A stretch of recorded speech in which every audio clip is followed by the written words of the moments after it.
We are connecting.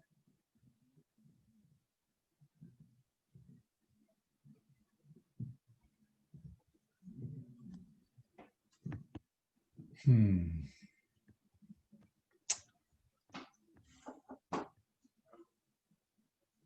Well, come on now. Uh, Nothing much is happening. It does say recording. That's good. Okay, here we go.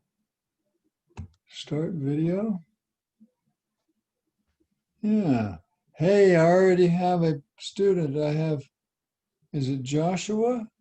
Yes. Yeah, hello, Joshua. Hello, can you hear me all right? This is the first time I've been on Zoom. Yeah, you're crystal clear. How about me? Perfect. Can you hear me okay? I can hear you great. Great. I'm trying to pin myself here. Yeah, there we go. We we have Joshua. What mine says is Joshu. Are you? Yeah, I was messing with the settings whenever the invitation popped up and I accidentally clicked accept without. Oh, looks like I can change my name right here. But it's okay. You're Josh. Yes, Ch- Chappelle? that's correct. Yeah, okay. Well, I got you on here. I graded some homework this afternoon, and it looks like you owe me some homework.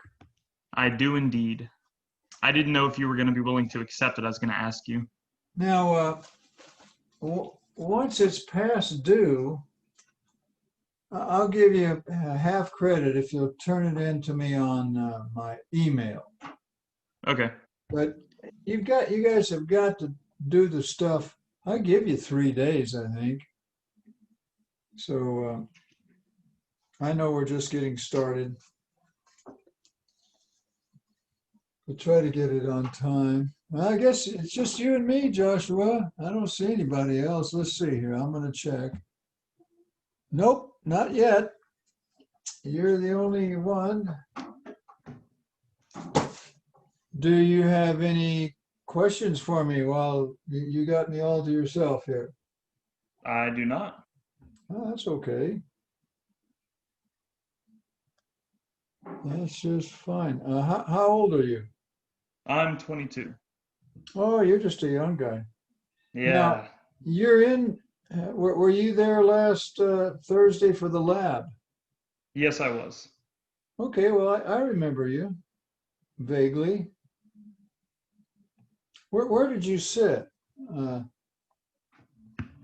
I sat at the table in front of yours. you were just right close to me, or right across from me? Yes, I worked Okay. with Zachary, I believe Yeah. his name is. Yeah, I graded your labs. You guys all did just fine. You either got a 9 or a 10 on your labs. That's good. Let me see here.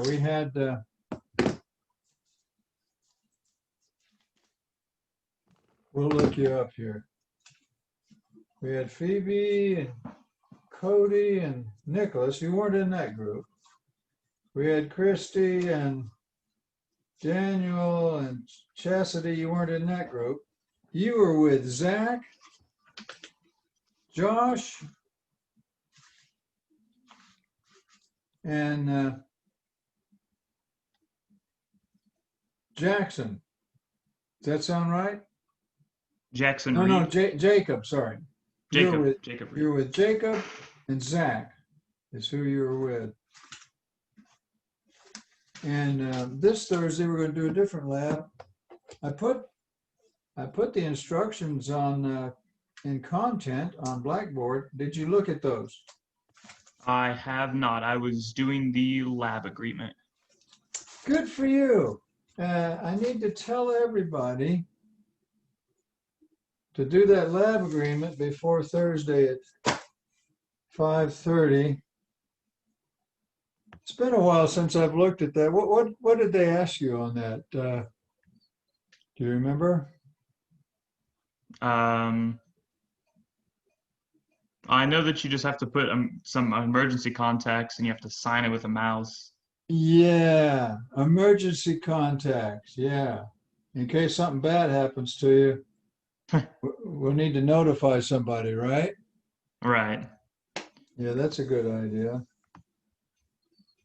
Yeah. Well, if we're careful, I don't think anything bad's going to happen.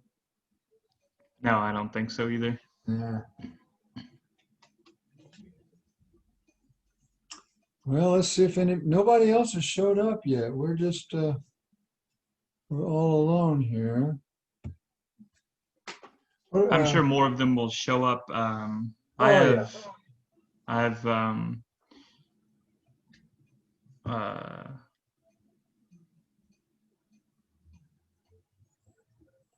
my two lab partners. They're in my class today that I Oh, had okay. before this one. So Now, was it online or was it face to face? it was face to face. It's Wow. blended as well. What course was that? That's calculus 3. Oh, Calculus 3, and it was face to face. Yes.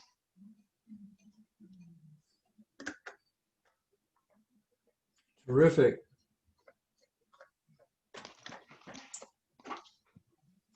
Well, I think we're going to do a little bit of calculus tonight, so you'll enjoy that.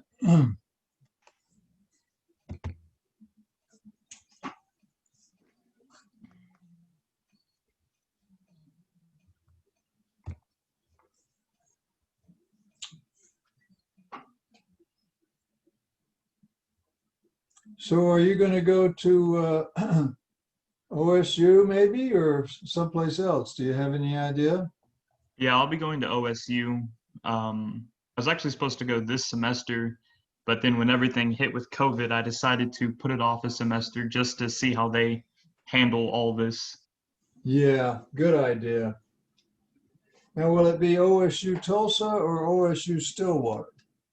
It'll be both, but I want to go to Tulsa as much as I can because I won't be living in Stillwater. Yeah, you could save a lot of money. I tell you what, Yeah, it's you could ride Bob. You know about Bob?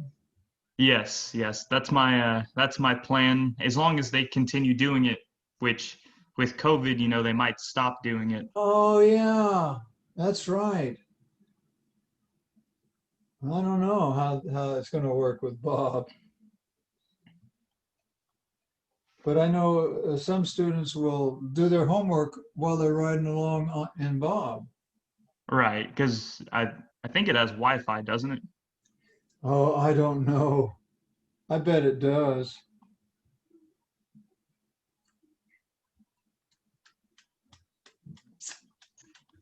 And what's your major? Mechanical, maybe?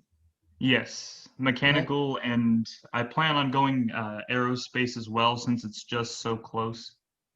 Yeah, sounds good to me. You get a good job.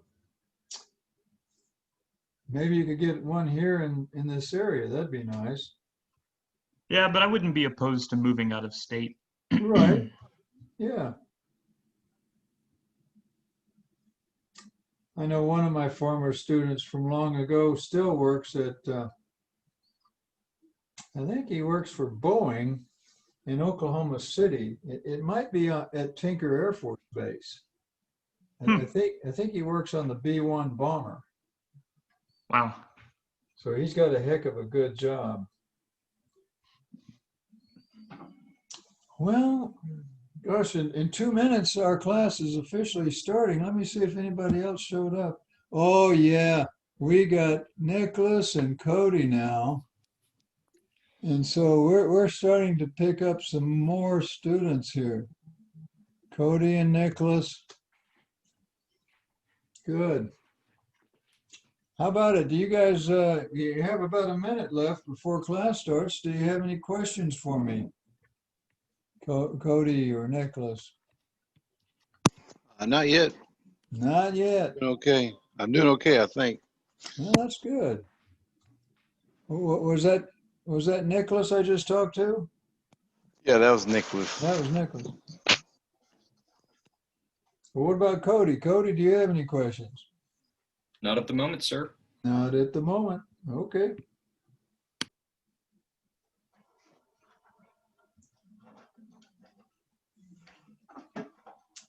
Well, it's time to get started on our class. Tonight's topic is electric fields of charge distributions. Ooh, there's some more customers. Look at there. There's Chastity. Welcome, Chastity.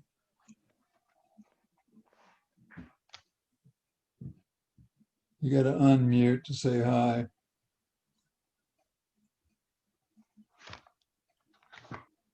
Or did I mute everybody? Allow participants to unmute themselves. I'm just going to unmute everybody if I can figure out how to do it.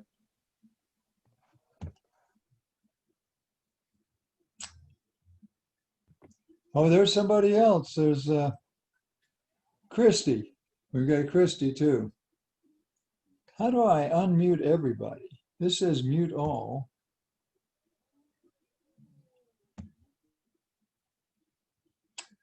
But if you want to talk to me, you just unmute. And I think you can talk to me. Well, I think we got our class together, so let's go. All right. Now here's the plan. We're going to talk about electric fields. Now, you know Coulomb's law.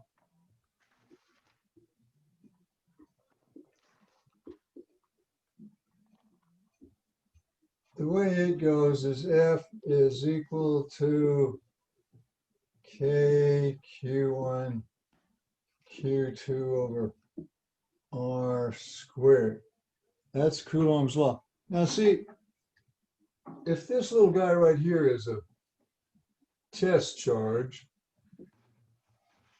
we'll call it a test charge.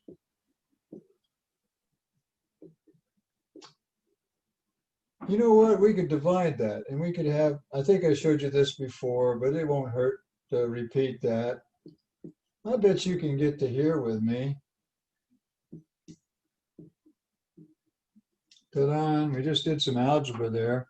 And see, this is the definition of electric field. That's your electric field. It's the force per test charge. Once you know your electric field, you can find your force by just taking whatever little charge you want to talk about, multiply it by the electric field, and you get the force. You can see that from this equation. If this is your test force, that time test charge, I mean, multiply that by electric field, you'll get your force, your electric force. So if you have a point charge, that's the equation for the electric field for a point charge. Now tonight we're going to talk about point charges. Here's the plan. We're going to talk about point charges, and then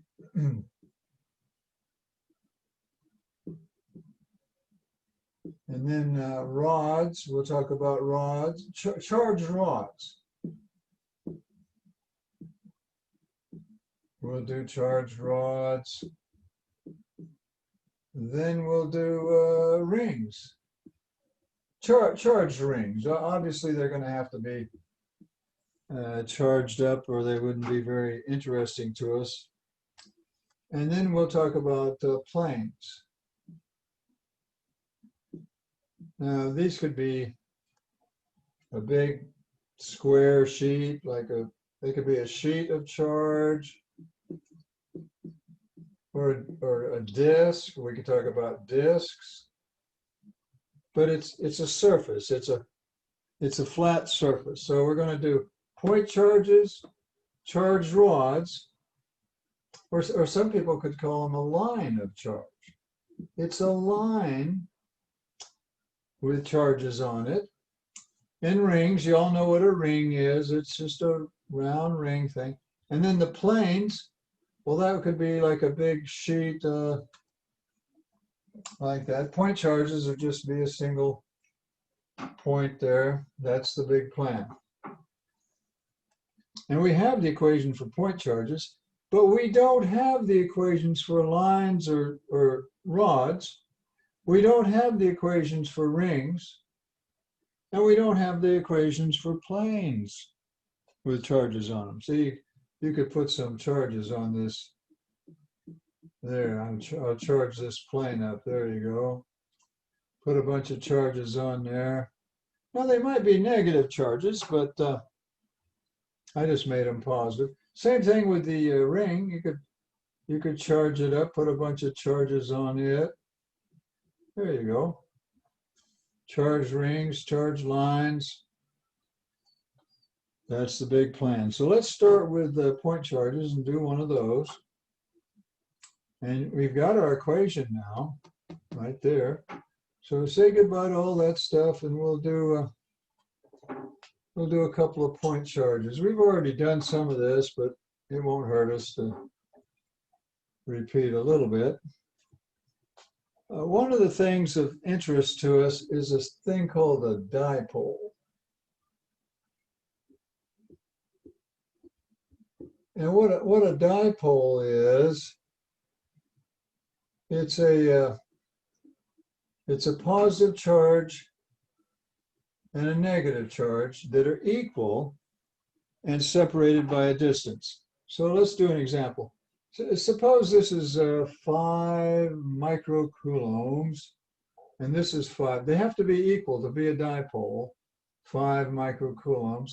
And suppose they're separated by a distance of, we'll just make something up, 2 meters. There you go. Now, there's going to be electric fields all over the place. But we're going to find one down here. We're going to make an equilateral triangle.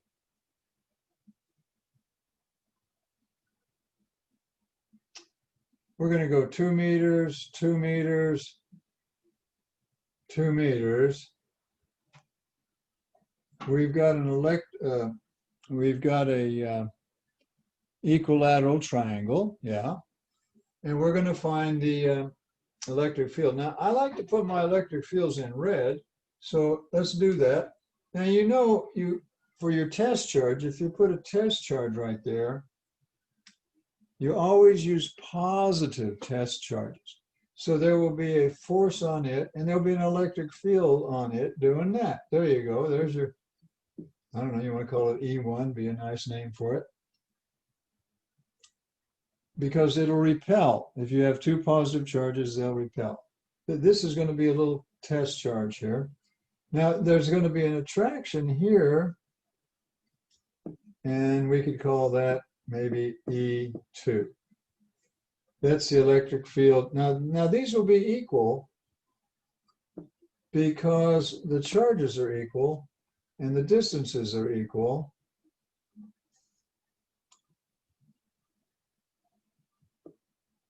There we go. Those look pretty equal, don't they? Now you'll notice something about this dipole. The y components will cancel out. If you add up the y components, you'll get 0. See, this has a component going up, and this has a component going down, but they're equal and they'll add up to 0. But the sum of all the x components is not 0. I tell you what it'll be. It'll be E2 cosine of 60 in this case. Remember this, there'll be a 60-degree angle here. And there's a 60-degree angle here. There's a 60-degree angle here. In fact, there's 60-degree angles everywhere, isn't there? Yeah. So if you want the total, you'll have to take this E2 cosine of 60 and the E1 cosine of 60 and add them up. What's the cosine of 60? Somebody get their calculator and tell me what the cosine of 60 is.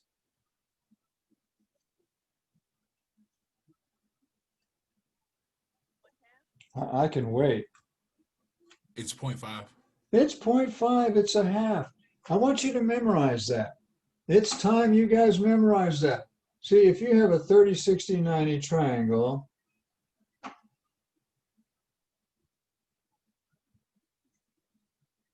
there's 30, there's 60, there's 90. This is 1, 2, the square root of 3. So the cosine of 60 is 1 over 2. It's the adjacent over the hypotenuse. Memorize that. So it's 0.5. So what you have here is E2 times 0.5 plus E1 times 0.5. Well, you know, these E's are equal. We don't need 1 and 2. They're the same, aren't they? So if you take a half of an E and a half of an E, you just get E. But see, they add up like this. Here's your total. This is your total. Total, there you go. Your total electric field, those add up. Did they teach you in school that you can go tip to tail, and get the vector resultant that way? Yes, sir. Yeah, we're just adding vectors. Well, I tell you what these are equal to. I think I made that a little too long.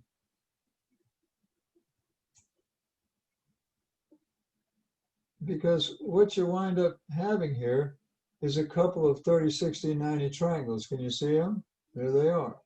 30, 60, 90, 30, no. Equilateral triangles is what I meant. They're 60, 60, 60, 60, 60, 60. And so the total electric field of a dipole right here, now that's along the perpendicular what do they call it? Perpendicular bisector. That's the fancy name for it. This is the perpendicular bisector. And you know what it's equal to? It's equal to KQ over 2 meters squared. Because that's what E is. E is KQ over 2 meters squared. And so is this E. It's KQ over 2 meters squared. And so we're going to get that. Now, I want you to do that with me. Put that in your calculator and tell me what the electric field is along this perpendicular bisector. Here we go. I'm doing it now.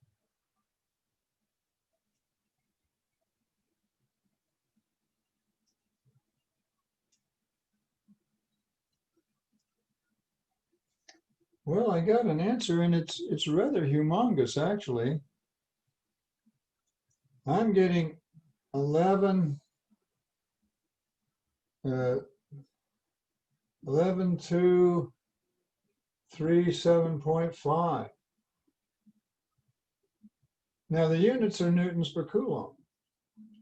Or you could say 11.24 kilonewtons per coulomb. That'd be okay with me. So we just figured out the electric field. Is that what you guys got? Somebody say yes. Did I do Yes. that right?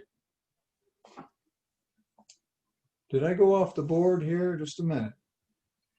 Let me see. Yeah, that's better. Yeah, I better quit wiggling that. Well, we found the electric field there of that dipole.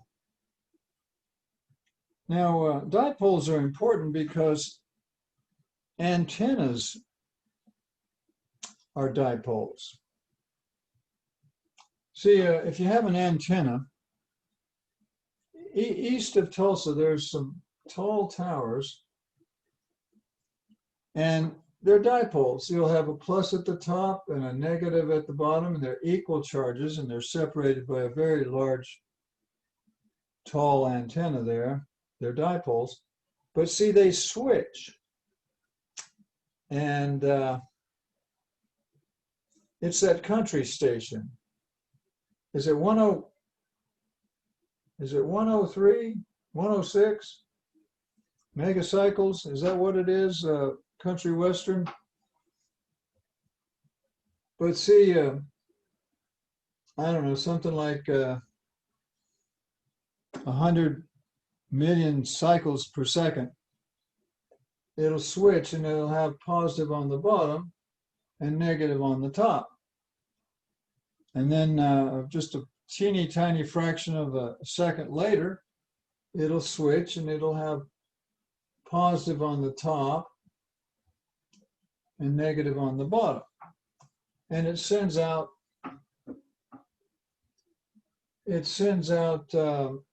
electric fields. Can you take this and kind of turn it around? I'm not very good with 3 dimensions, but see, if you turned it around and you made your little, what is it, your 36 or equilateral triangle there. See, I tried to make an equilateral triangle. I think you're going to get your electric field going down. See, I turned that around, made the plus up here, the minus down here, and your electric field will be going down. Okay. Well, let's say you had an antenna on your car. Now, I had a car that had an antenna that just stuck it straight up like that. Maybe some of you have a car antenna like that. Well, if you have an electric field that's going down like this, you know what's going to happen? It's going to make all the positives go that way and make the negatives. When the positives leave, it turns it negative, right? Take the positives away, you got yourself a negative. But see, it switches. I have a question. Go ahead, I'm listening. What is the 11.24 from? That's what we have here is 11,237, and that's newtons per coulomb. If you write it in kilonewtons per coulomb, you have to move your decimal over 3 places. Okay. And you get 11. I should have written 11.2375 kilonewtons per coulomb. I just rounded it off. Now, who was that I just talked to? Zach? Zach, do you understand the 11.24 now? Yeah. Okay, good deal. Thanks. And we've talked about dipoles. They're interesting. And see, when it switches, I think the station I listen to is 106 megahertz. I believe that's what it is. So 106 million times a second, the pluses and minuses switch. And so the same thing will happen on the antenna on my car. So we talked about dipoles. Now they also can draw electric field lines. Here, let me draw a few of those for you. Here, let me make some room here. And I'll draw some electric field lines. They do this in your book. But see, you're going to have electric field lines doing this, and this, and this, and that. See, if you're down here, the electric field's going that way. We actually calculated one that was right here at a particular spot. Up here, the electric field lines do this. And whoops, I went off the board there, and they come in like that.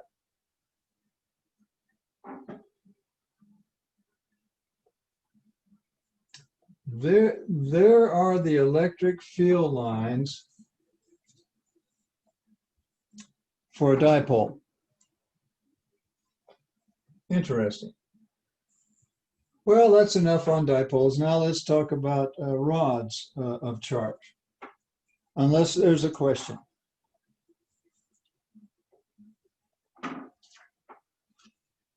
Okay, well, we're going to do rods now.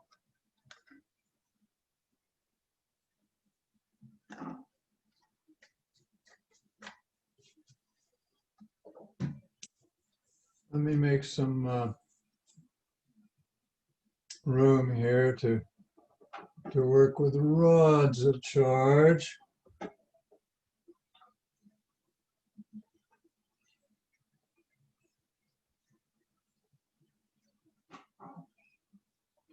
Okay, we've got a charged rod now.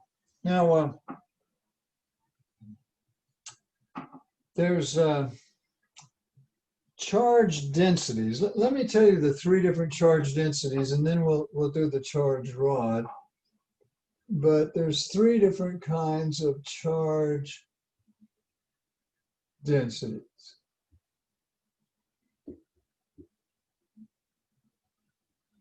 There's lambda, sigma, and rho.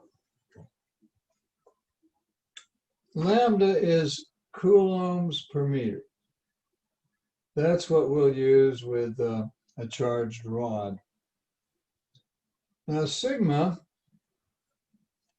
you could use that with a plane of charge.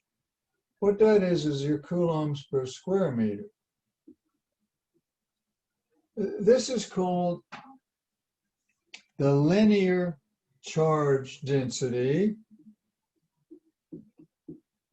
This is a Greek letter lambda. And this is called the surface charge density. And that's a Greek letter, small, lowercase, sigma. And this is called the volume charge density, and that's coulombs per cubic meter.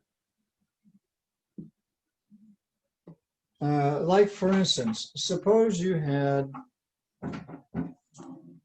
a sphere,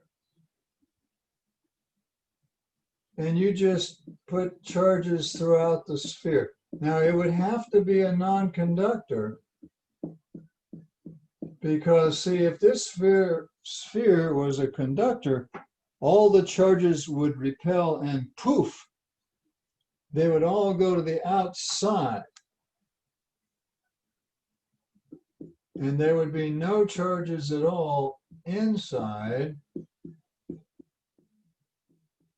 because they would repel. That kind of makes sense. If it's a conductor and they can move, poof, they're going to get away from each other. So this would have to be a non-conducting sphere.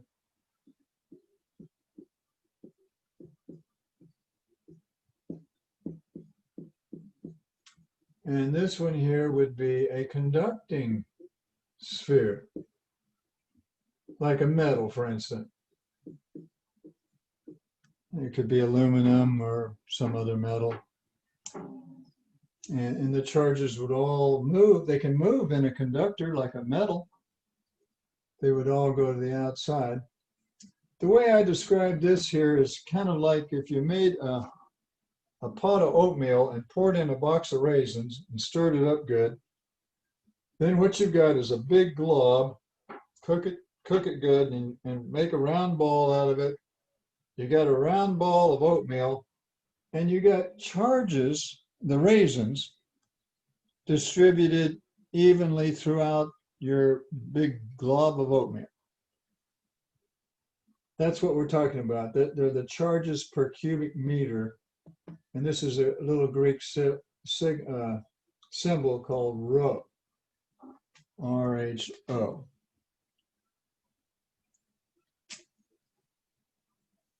All right, we're going to talk about lines of charges or rods now, but I needed to tell you about that.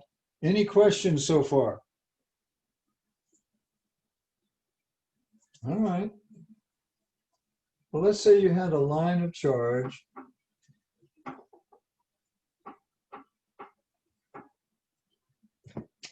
Here's a line of charge or a charged rod. There you go, it's a charged rod. Whoops. Kind of hard for me to draw a straight line here. I'm trying, whoops, kind of wiggly there. Yeah, a little bit wiggly.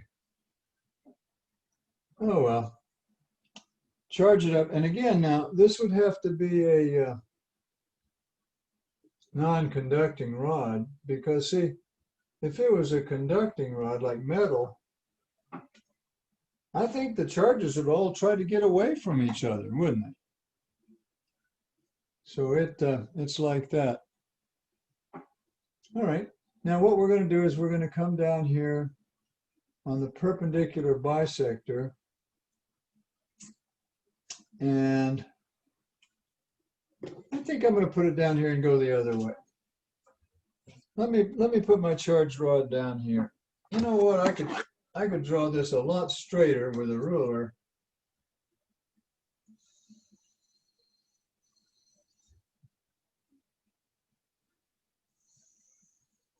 Hey, isn't that more professional looking? Now we're going to come up here, perpendicular bisector.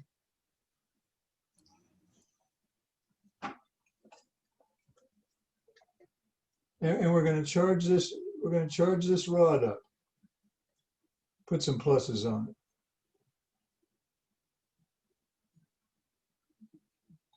it. It's charged up, and it has a charge density of lambda. What that is the number of charges divided by your length.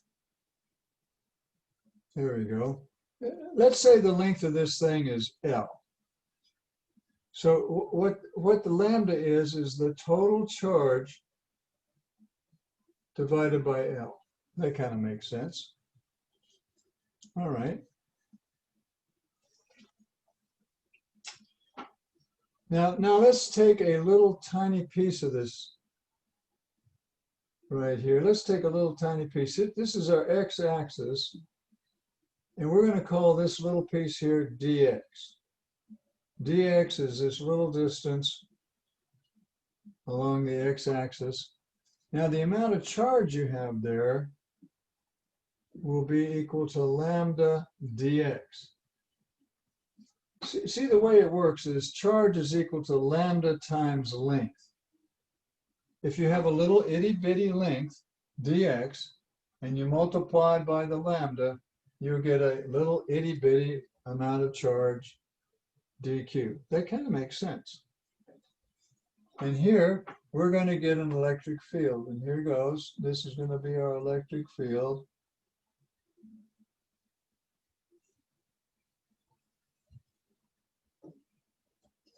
Let's put some letters on this. Now this distance here is x. From here to here is x. This is going to be our y-axis. There's your x-axis. And here's our, we'll call it dE. That's our differential amount of electric field just due to this one little charge And I tell you what that's equal to. It's equal to K dq over r squared. Coulomb's law, which we talked about a minute ago. Only we're going to write it like this. dE is equal to K lambda dx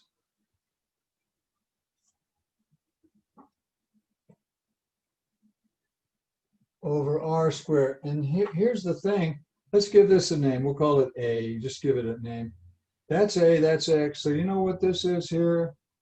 This is A squared plus X squared. Okay, so we're going to take A squared plus X squared. But we have to square it, remember? Coulomb's law says you have to take this distance and square it. We could call this distance r, that'd be fine. But it's equal to A squared plus X squared. Okay. Now here's what I want you to notice. There's another little piece right over in here, an equal distance over, that's going to have a charge dq equal lambda dx. And it's going to have an electric field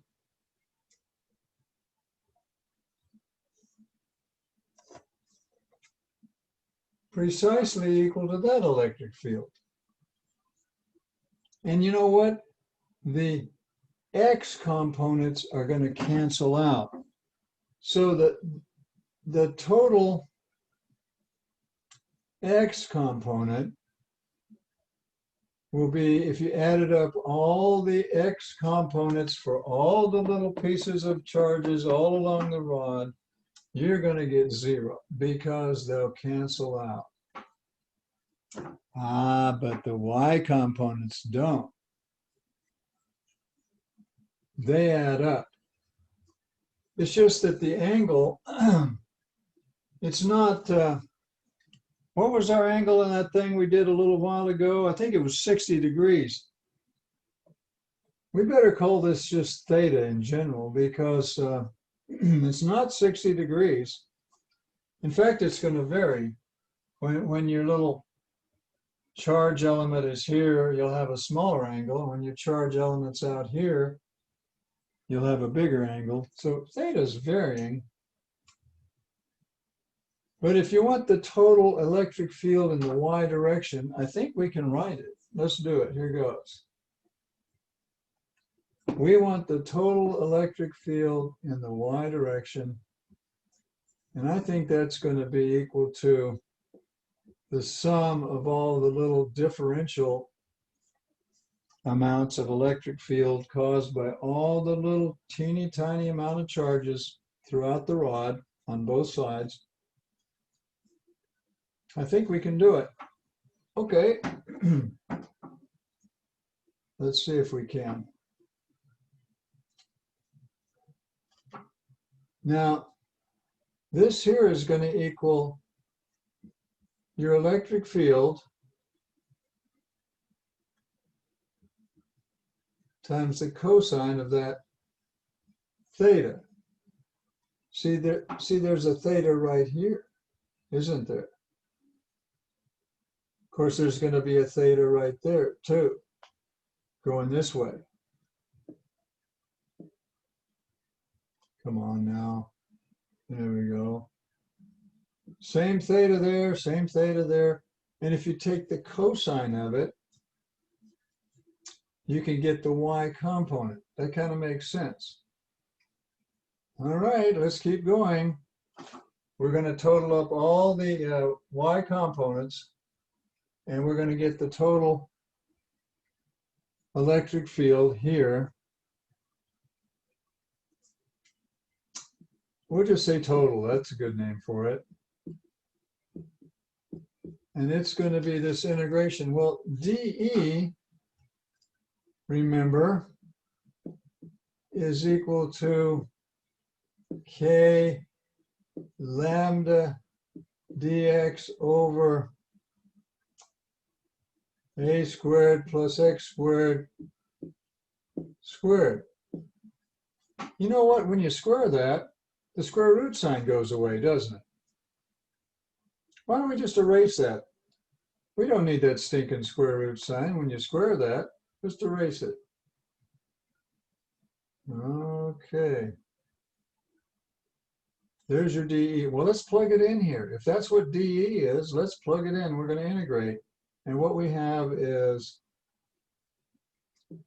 K lambda dx over a squared plus x squared cosine of theta. If we could integrate that, we'll get our formula and we'll have our electric field for a rod. And I think we can do it. Now, what's cosine of theta? I took trig in school. You did too. The cosine of theta is going to be the adjacent over the hypotenuse. You can do that, can't you? Adjacent over hypotenuse. Well, we could put that in here. Let's do that. Get rid of that cosine theta and put the adjacent over the hypotenuse. We're making progress now. A couple more steps and we'll be done.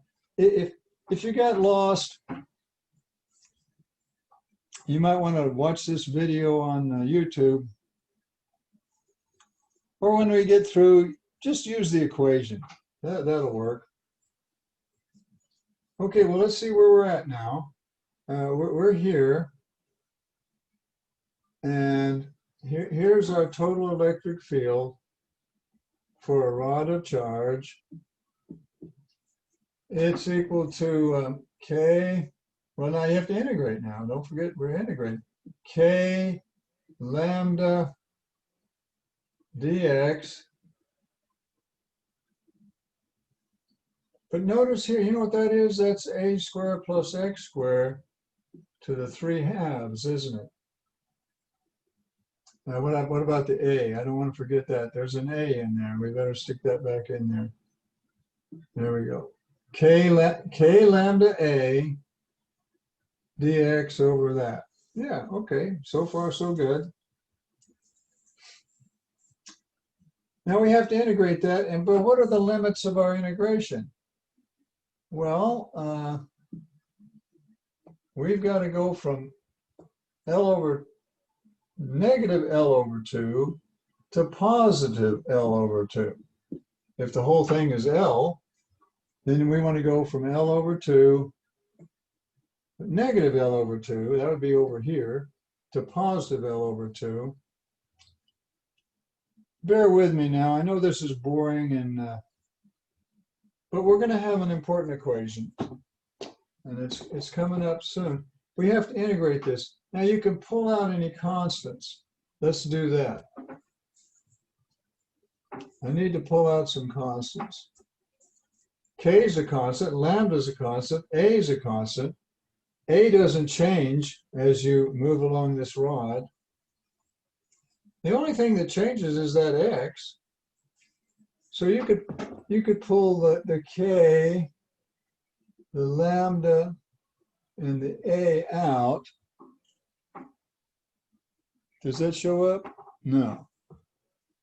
I got to move it over a little bit. How about here? The K, the lambda, and the A. Does that? Yeah, that shows up pretty good. You can pull those out, and you have an integral of dx over a squared plus x squared to the 3/2. And we know the limits. It goes from L over 2 to negative L over 2. Well, we have to integrate that. Now, if you've had calculus, they teach you how to integrate that. But it's been many years since I've had calculus. So I'm just going to look this up in an integral table. Do they teach you integral tables nowadays in calculus? Somebody answer me. Do they? Do they teach integral tables? How What does it about look it? like? Go ahead. Well, what's it look like? Oh, I'll show you what it looks like. There's an integral table in the back of your book. It's in Appendix E. Well, in the back of your book, there's a periodic chart in the appendix, and on the other page is integral tables. Now, what we want is that integral right there, and unfortunately, they don't have it, but I've got a big, thick integral table book, and I can tell you what it is. Yeah, I think we got those for handouts. Yeah, they do that in calculus. They tell you about that. Or you can do it the hard way they teach you. There's something called integration by parts. Did that ring a bell? Integration by parts? Yeah, they taught tablature method. Yeah, there you go. I learned that when I was younger and better looking. Now here's what the integral table says. It says dx over x squared plus a squared to the 3/2 is equal to x over a squared times x squared times the square root of x squared plus a squared. That's what the integral table says. So that's precisely what we have here. So we just got to take that times that, and by Jove, we're getting close to the answer. And I need some room though. We're going to have to say goodbye to some of this stuff so I can fit this in here. And, Where did you get that 3/2 from? oh, thank you for asking.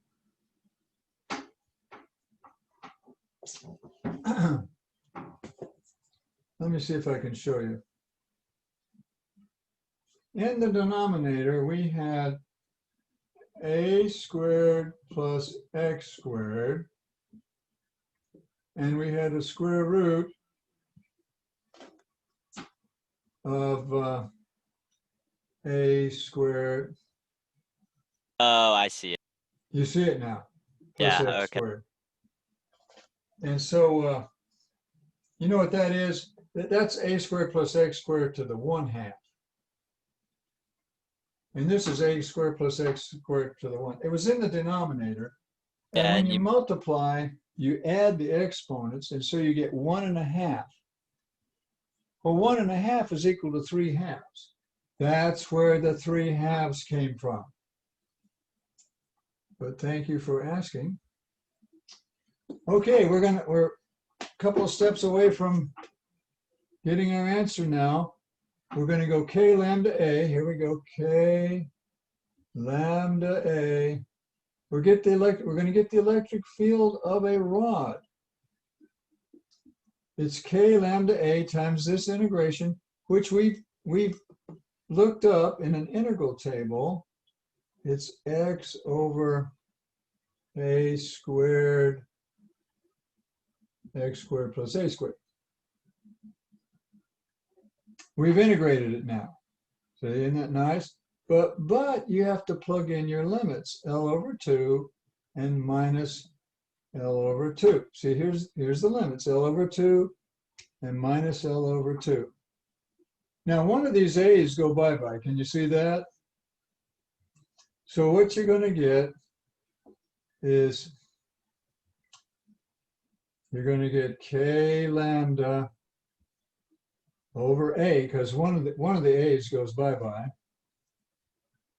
And then when you plug in the L over 2 for x, you'll get L over 2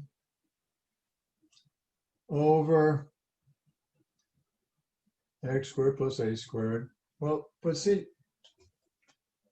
x is L over 2, so it's L over 2 squared plus a squared minus, and then when you plug in a minus L over 2, you have a minus L over 2, but it's over the same denominator, because when you square a minus L over 2 squared, it just comes out to be L over 2 squared. The minus goes bye-bye. Now, what is L over 2 minus a negative L over 2? Well, I think it's just plain old L, isn't it? If you have a half of an L and you add a half of an L, you just get an L. So here we go. We have a K lambda L over A times the L over 2 squared plus A squared. One last step and we'll be home free. And I tell you what, I know this has been terribly boring and it's putting you to sleep. When I snap my fingers like that, you're going to wake up from the catatonic state that you're in, and we'll have our answer for a charged rod. All right, one more step to go and we'll be done.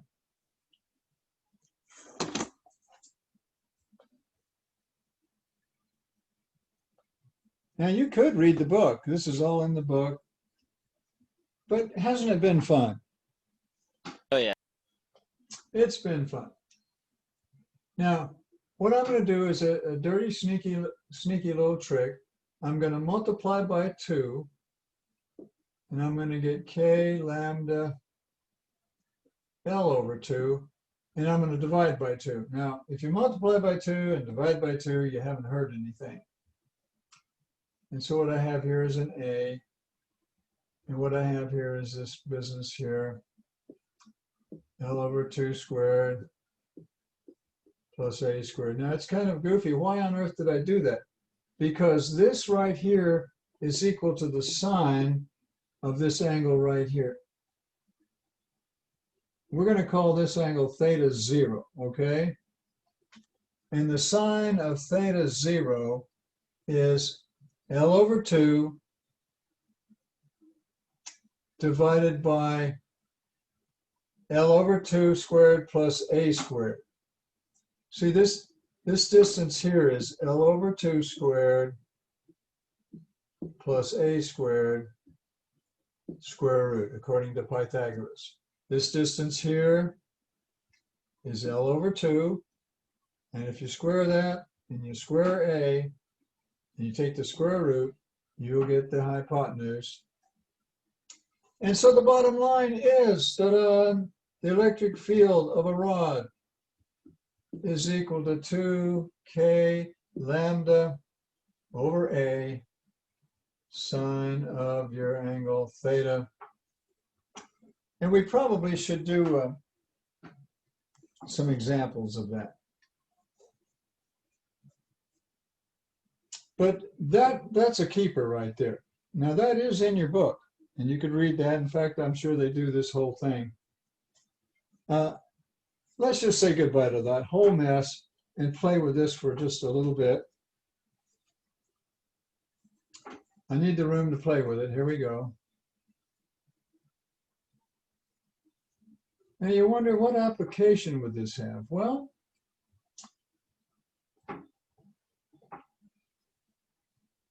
back when I was much younger, it was back in the days when they had tubes in radios and televisions. They didn't have transistors or these circuits, integrated circuits. They had tubes, and the tubes were deals like this. They had a bunch of pins on the bottom, and basically they had a charged line here, and that was very similar to what we've been playing with. It's a charged rod. Tubes had a charged rod inside. And they had these pins that you connect. I bet you've seen tubes before. But there's your equation.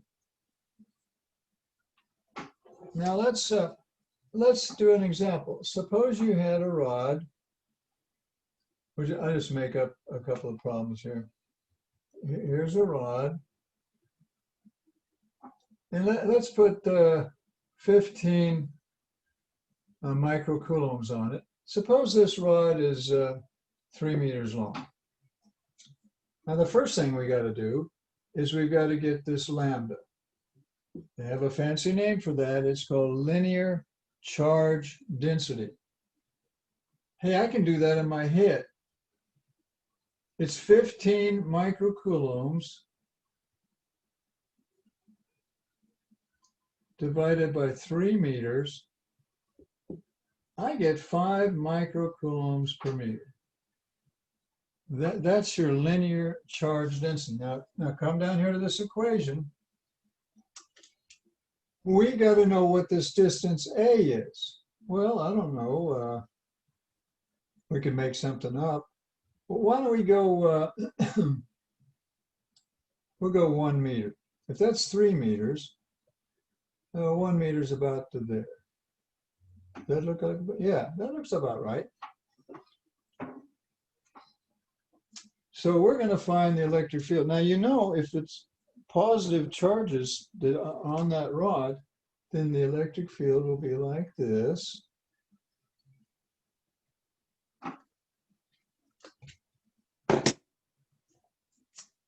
And the way to find it is the electric field for that rod will be 2K lambda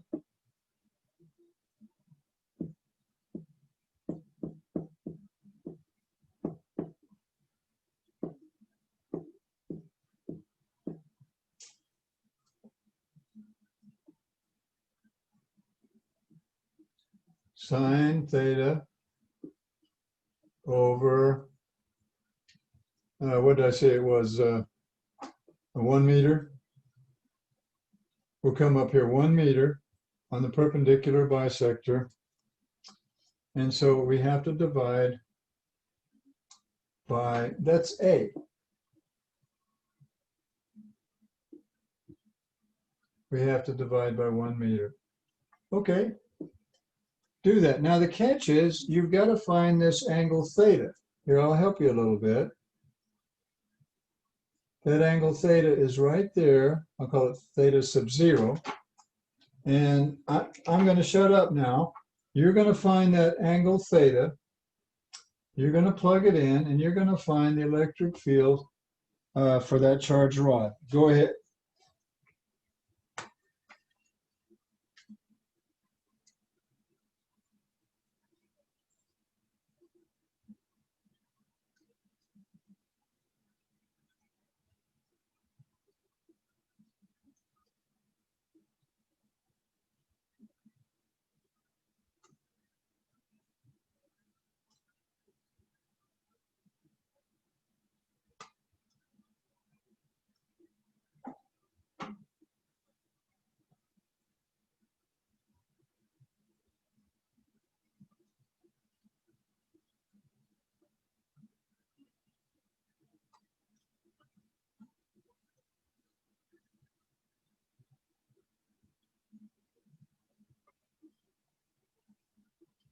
Well, I found the electric field of that charged rod. Here, let's put some little positive charges on it. There we go.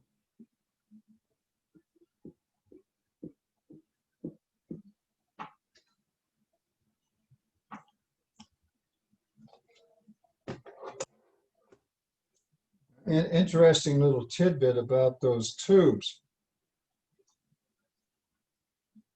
I forget how they found this out, but they found out that some of the Soviet bombers weren't using integrated circuits and transistors. They were using tubes. Kind of like back in the old days, they used tubes in radios and TVs. Like the Nixie tube. Say that again. Like the Nixie tube. I don't know what a Nixie tube is. What's a Nixie tube? It's just those like fancy tubes they used to display numbers with. They're like vacuum tubes. Oh yeah. Yeah, I've seen those. I had one of those, yeah. I had a calculator with, I guess you call them Nixie tubes. I didn't know that the name of them. But they've discovered that the tubes aren't bothered by, and what do they call those, electromagnetic bursts? The EMP. Yeah, what do they call it? EMP? EMP pulses, electromagnetic pulse. The tubes are immune to EMPs. So the Soviets had tubes in their bombers. They're immune to EMPs. But if we had integrated circuits and transistors, they're not immune. They would be fried during an EMP. So let's put it this way. The Soviets were dumb like a fox. But I'm sure our Air Force has worked on that a long time ago. But I thought that was interesting. Okay, I did that, and I got an answer. But first of all, you have to get that angle. Now, I got that angle. I forget what it was. Was it 50 or 60 degrees? What did you guys get for that angle?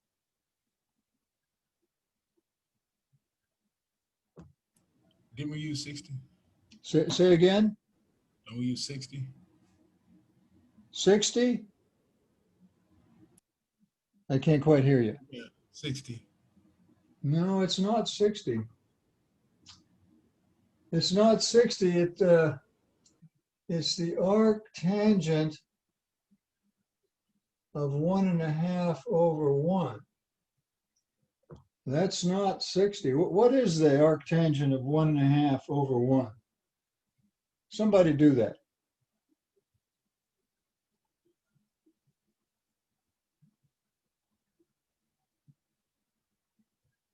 So you understand this distance here is 1.5. 26.57.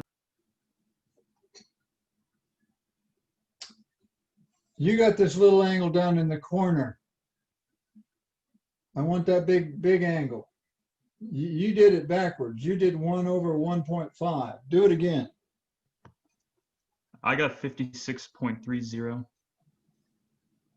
Well, that's pretty close. Yeah, I got the same. Say it again. 56.30. That's it. Good going. I believe that's right. Okay, now that we know that, we can plug this in and get our answer. And I got an answer. I got 74,801 newtons per coulomb. How about you? Anybody get that? Say yes if you did. Nobody got it. Well, I must have done it wrong. I plugged in all this stuff in my calculator. Now let me do it again.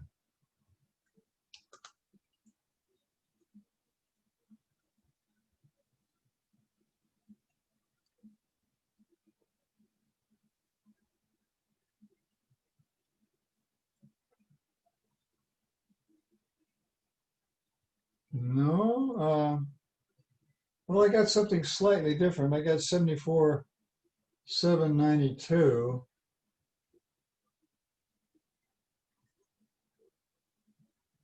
But I think because I used 56.31. I got the same answer you got now. 47801. 74,801. Yeah. Yeah, that's good. I think I got a slightly different answer by and added a 100th of a degree there. But there's our electric field for a rod, kind of interesting.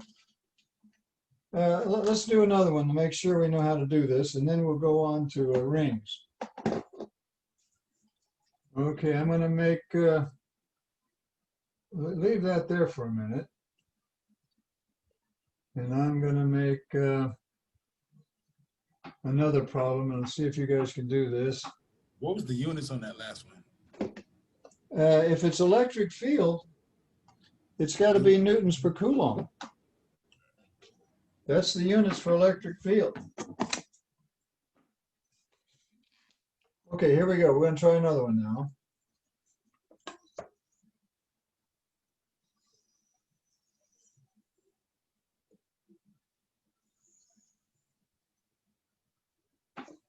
Now here's a rod, and we're going to charge it up with a total charge of, we'll just make up something. Just so you know, Christy put in the chat that she thinks she's entering it wrong in her calculator. She wants you to show her the calculator, how you enter it. Oh, okay. We'll do that on this one if that's okay with her. Suppose this is 18 microcoulombs. All right, and we want to find the electric field. We need to know what this is. Let's say this is 8 meters. And we want to come up here 1 meter. Let's see, that'd be 4. Yeah, it's about like that. This is 1 meter. And we know that there's going to be an electric field right here.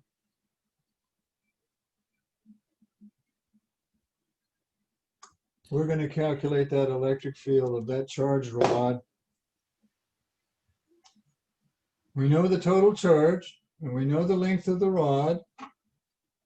I think we know everything we need to know. Now, you're going to have to calculate the theta, but I know you can do it. And you're going to have to calculate the lambda. And with those, then you can come down here and solve this. And solve for the electric field for the rod. I'm going to shut up now. I'll give you 2 minutes, and I want you to find that angle. Now you know where that angle is. You'd have to draw this.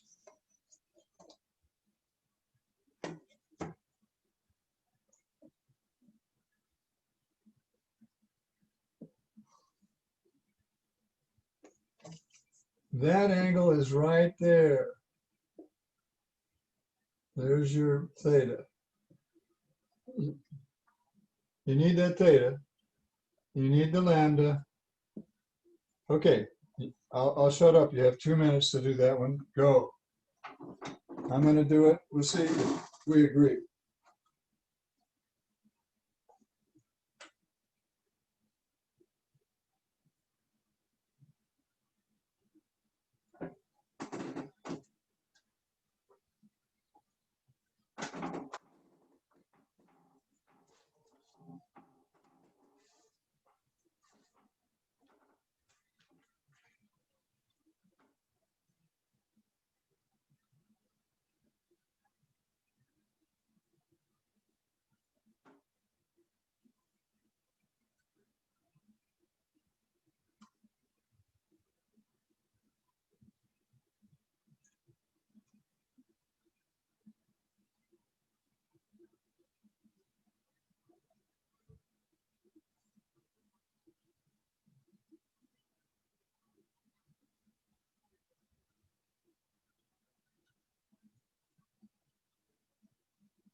And this distance, remember, was 1 meter.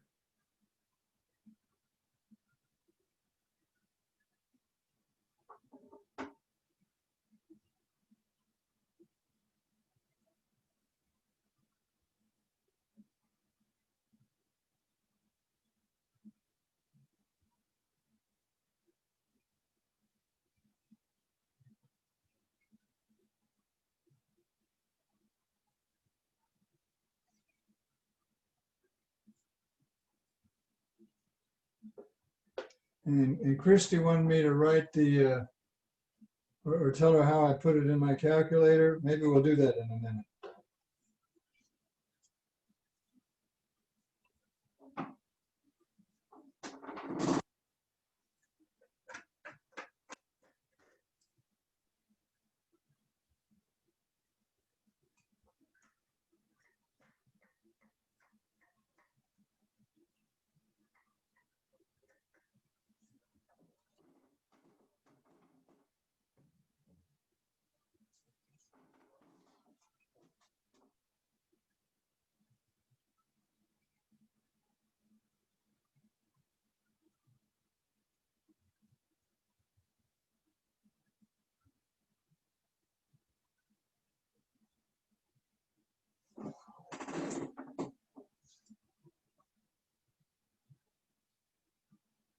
Well, okay.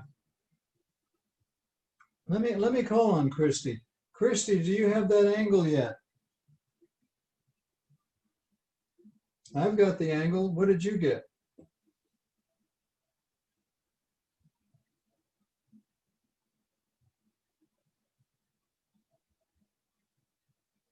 Earth calling Christy, Earth calling Christy. Come in, Christy.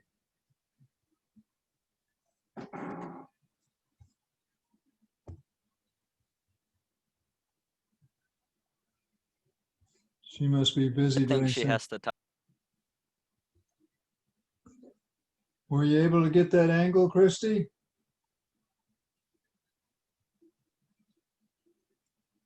It's okay if you didn't, just say no, I can't get that stinking angle. She typed a message. Oh, what'd she say?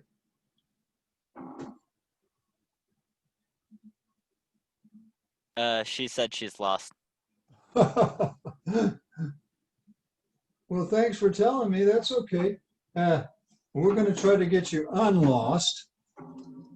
Now, if you want to know that angle, the way you do it is you go the arctangent of 4 meters over 1 meter. Because see, this here is 4 meters. There's 4 meters here and 4 meters here and 1 meter there.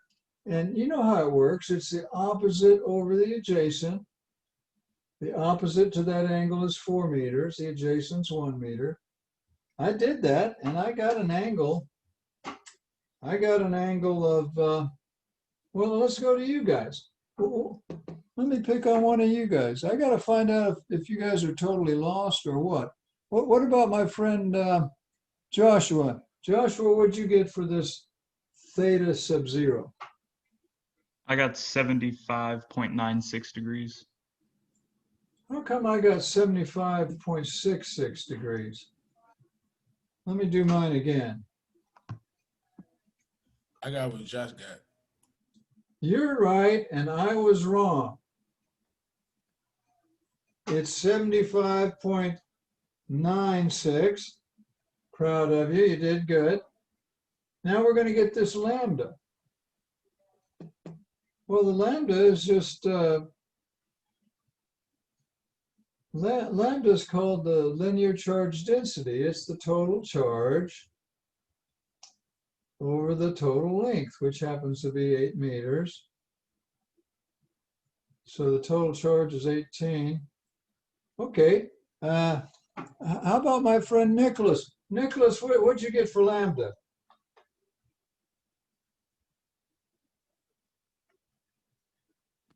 Yeah, 2.25 microcoulombs per meter.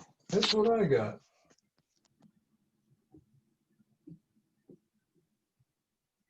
That's exactly what I got. Now we're going to plug in. See, we got all these numbers. We know K, we know lambda, we know the angle. A is 1 meter. I'm going to do that. I'm going to get my answer. I think I got it right. But let's go to my friend Cody. Cody, did you get this answer here?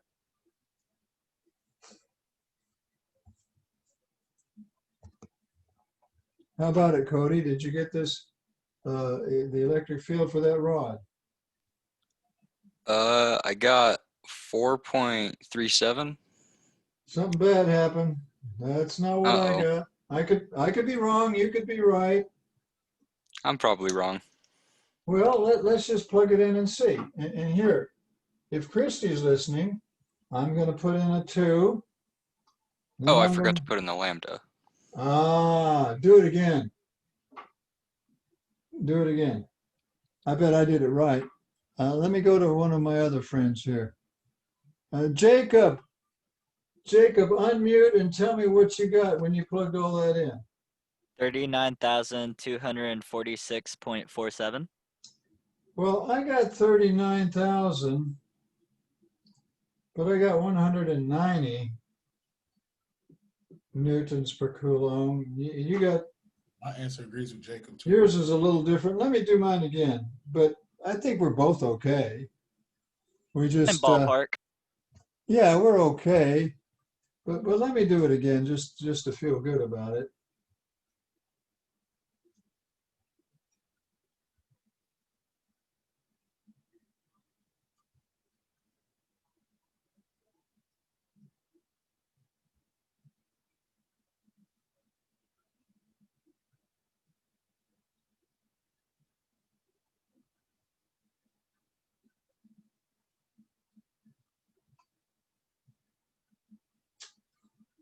I didn't get that answer. I wonder what I did wrong this time. Let me do it again.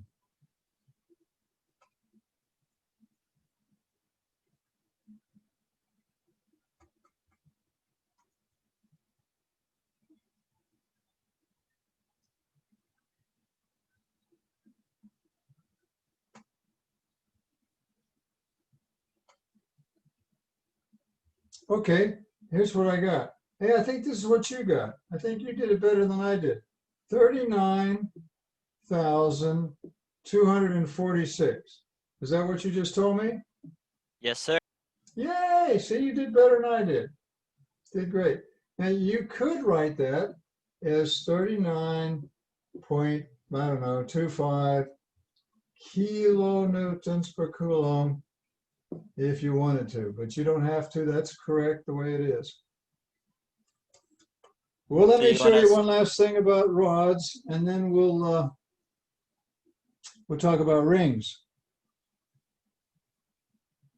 What if this was an infinite rod? What if this rod went on forever and ever and ever? See what I'm talking about here is this is the electric field for a short rod. It's for a short rod.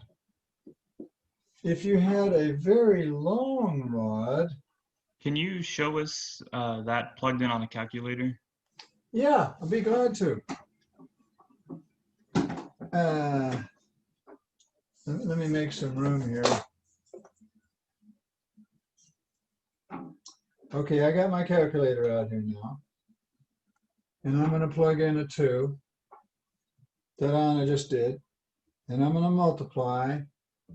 And I'm going to plug in 8.99 e to the 9th. Is that right? Yeah, that's right. Let me plug that in. 8.99 e to the 9th. Then I'm going to plug in lambda. 2.25 e to the minus 6. I'm going to multiply 2.25 e to the minus 6. I just did that. And then I'm going to divide by 1. I can handle that. Then I'm going to multiply by the sine of 75.96. So I'm going to plug in 75.96. I'm going to hit my sine button. And then I'm going to hit my equal sign. Uh-oh, something bad happened. Let me start all over again. I'm going to plug in 2, 8.99 e to the 9th, multiply 2.25 e to the minus 6. Yeah. Mm-hmm. Divide by 1, multiply by the sine of, plug in, multiply by 75.96, the sine. There we go. And I tell you what I get. I get 39.246 newtons per coulomb. Is that what you wanted me to do?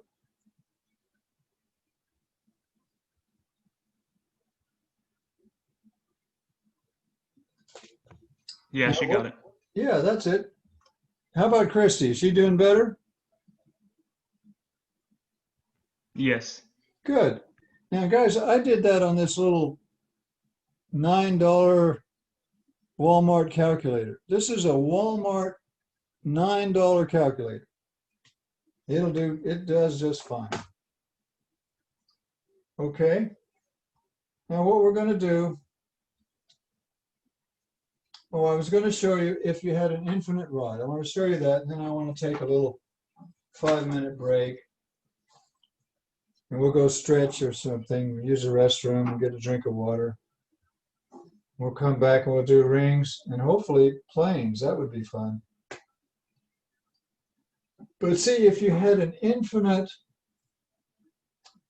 rod, an infinitely, the thing goes on forever. Do you understand? It's, well, let's just say it's a very long, we want the electric field for a very long rod. Okay, well, just have it go way the heck out here. Now we're going to make this angle here. Can you see that when you try to draw that angle for a very, very, very, very long rod that eventually goes up down there and connects, that angle theta approaches 90 degrees. Can you see that? Now, what's the sine of 90 degrees? Does anybody know the sine of 90? Should be 1. It's just 1. So, for a very long rod, here's your equation. The electric field for a very long rod is 2k lambda over A. That's it. Hope you can read my writing. That's supposed to be a lambda. 2k lambda over A. Because see, the sine of 90 is 1. Okay, well, now you know the equation for a long rod. We got a long rod, we got a short rod. Now I want you to take a little 5-minute break and we'll come back and have some more fun. We're going to do some rings next. Go stretch for 5 minutes. It'll do us all some good. Next topic is rings. We'll be back. Okay.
Well, welcome back, everyone.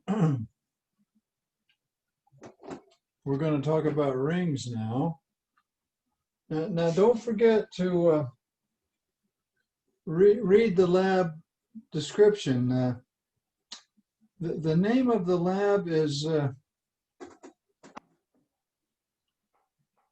Coulomb's Law for Magnets, I think is the name of it. Coulomb's Law of Magnetism. Now, that's not what we've been studying.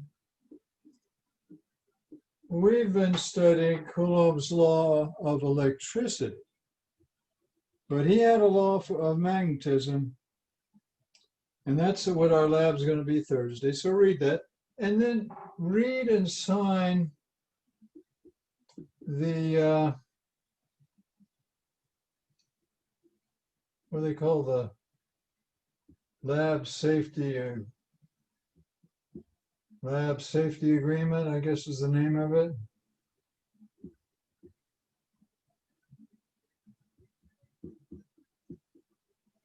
Lab safety agreement.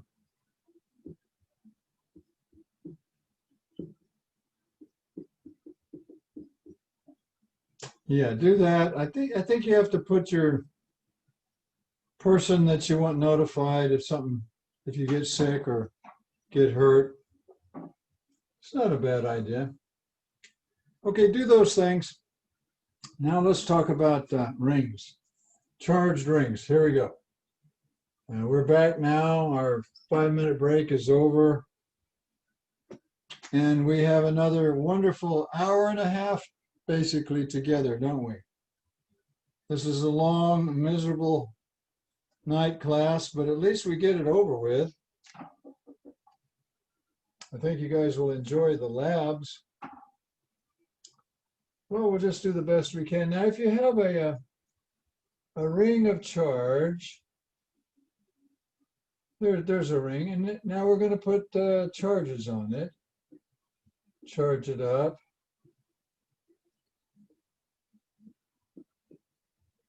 And we're going to come out here on the, what they call the axis, the central axis of the ring, a distance maybe X. Yeah, that's far enough. This can be X. Okay.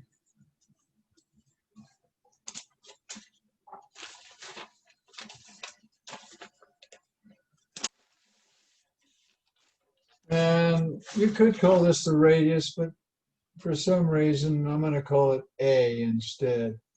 The radius of the ring is A. And it has a, what they call that, the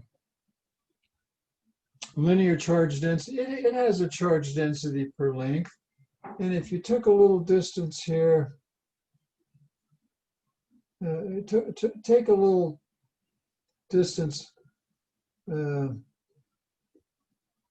ds. There you go. Come on now.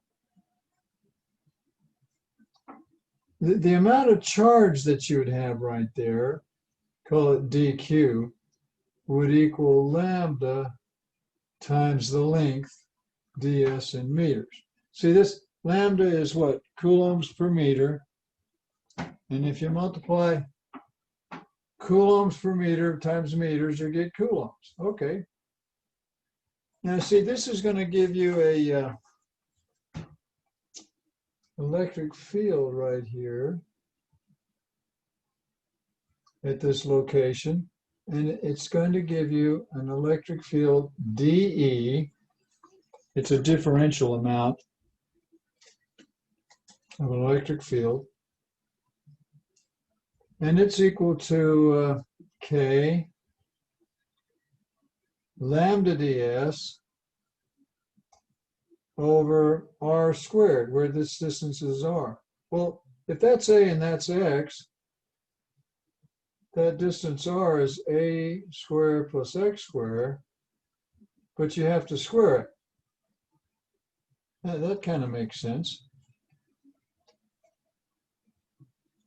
Now there's another little chunk of this ring down here, call that little distance ds. Can you see that it's going to make a small differential amount of electric field dE, and the y components are going to cancel. And that's true for every little piece of distance ds you pick on this ring. There's one on the opposite side that will cancel, and the only thing we're interested in is the x component. So the total electric field is going to be the integral of all of the little dE's cosine of theta, where this angle here is theta. See, if you take the dE cosine of theta, you'll get the component in the x. The y components all cancel. And if you add all those up, you should get the total. Well, we have the value of dE right here. So let's write it. Here we go. We're going to write it. We'll go k lambda ds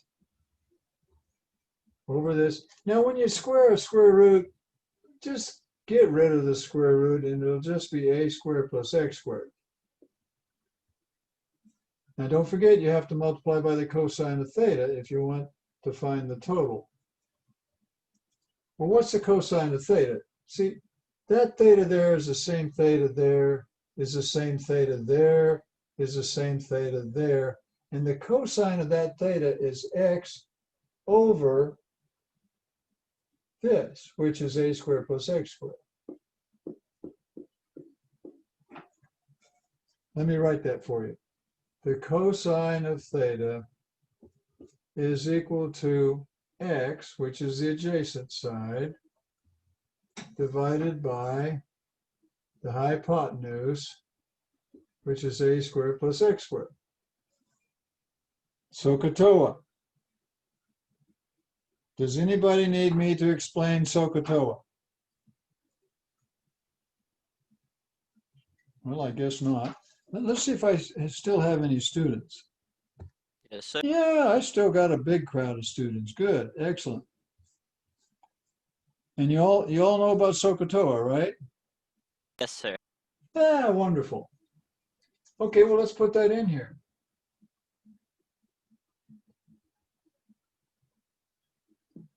Now, this is just similar to what we had a little while ago. We could write this as a squared plus x squared to the 3/2. You know what? Let's do that. See, if you wanted to, you could write this as k lambda x over a squared plus x squared to the 3/2. Yeah, there we go. That's going to give you the electric field at a distance x from the ring along the axis of the ring. Now let's pull out any constants, shall we? Oh, wait a minute, I forgot something. I forgot something. I forgot the ds. I got everything else, but I forgot the ds. Now, what we're going to do is we're going to pull out all the constants. They teach you that in calculus. If you got a constant in here, you can pull it up. Now, k is a constant. Well, lambda is a constant. And in fact, as you integrate over the ring, the x doesn't change any. So the x is a constant. And the a is a constant. That's the radius of the ring. It hasn't changed any. And x is a constant.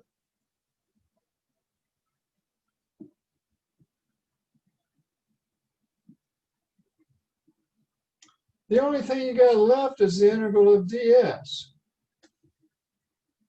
Well, that's just the total distance around the ring. I mean, we could figure it. It's the circumference of a circle We could figure that. But better yet, let's put the lambda inside. I'm going to put the lambda back inside the integral. And if you integrate lambda ds, you know what that is? That's the total charge on the ring. Because if you integrate ds, you get the total distance around the ring. And lambda is the charge per distance. So bottom line, we're done. That was not so bad. You get kq, we'll put a little total here. Kq total x, a squared plus x squared to the 3/2. And we're done. That should be it. It is. They have that equation in your book, and that is the electric field of a ring. Now let's calculate. Let's use that equation and calculate some electric fields of rings, shall we? I need a little room to operate here. Do we have any question? Do we have any question on any of that before we have more fun?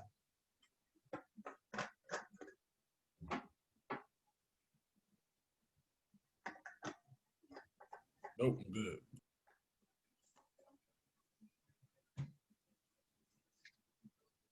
Nobody has a question.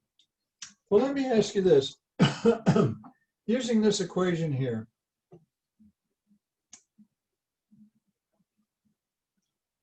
this is the equation. Let me just write it here for you. We don't need any of this stuff. We understand all that. The electric field for a ring is K, Q, where Q is the total charge. You can put total there if it makes you feel better. X, that's the distance from the center of the ring, over a squared plus x squared to the 3/2. That's it. You're looking at it.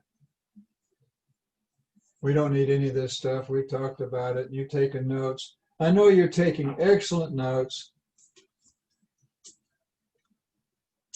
Let me ask you this. What if x was 0? You know where that is? That's smack dab in the center of the ring.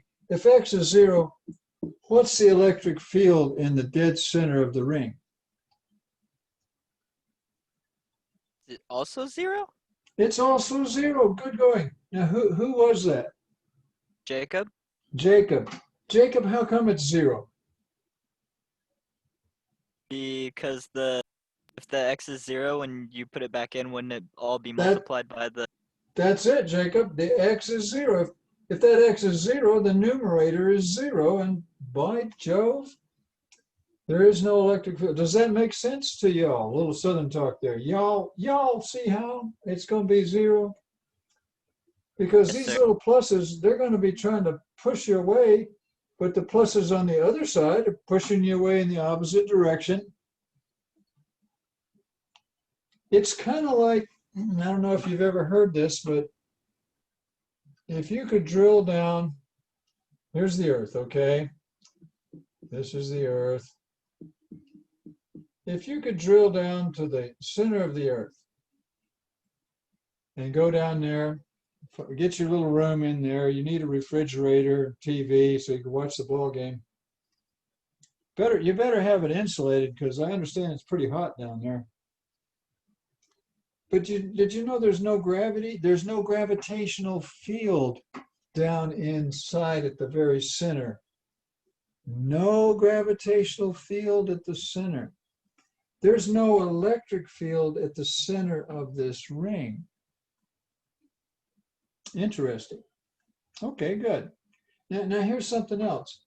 What if x was infinity? What if you come out here a couple of miles, I don't know, go where I'm living at is around 31st Street. Go to, let's see now, go to 41st, 51st, 61st, maybe 71st. That's 4 or 5 miles. What do you think the electric field is going to be if you get far enough away from this ring? What do you think?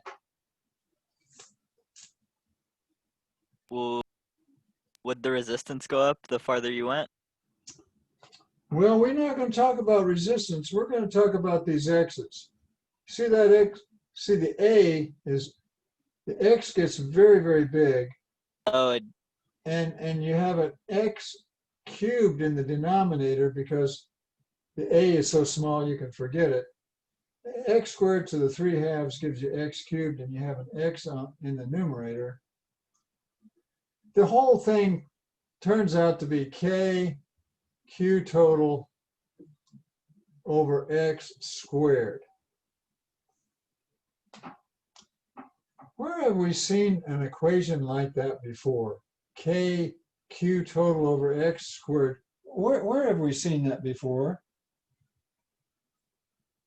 Was that a point charge? That's a point charge. Very good. Somebody out there was awake. Well, see, if you get out there a few miles and you see that ring there, it looks like a point charge to you.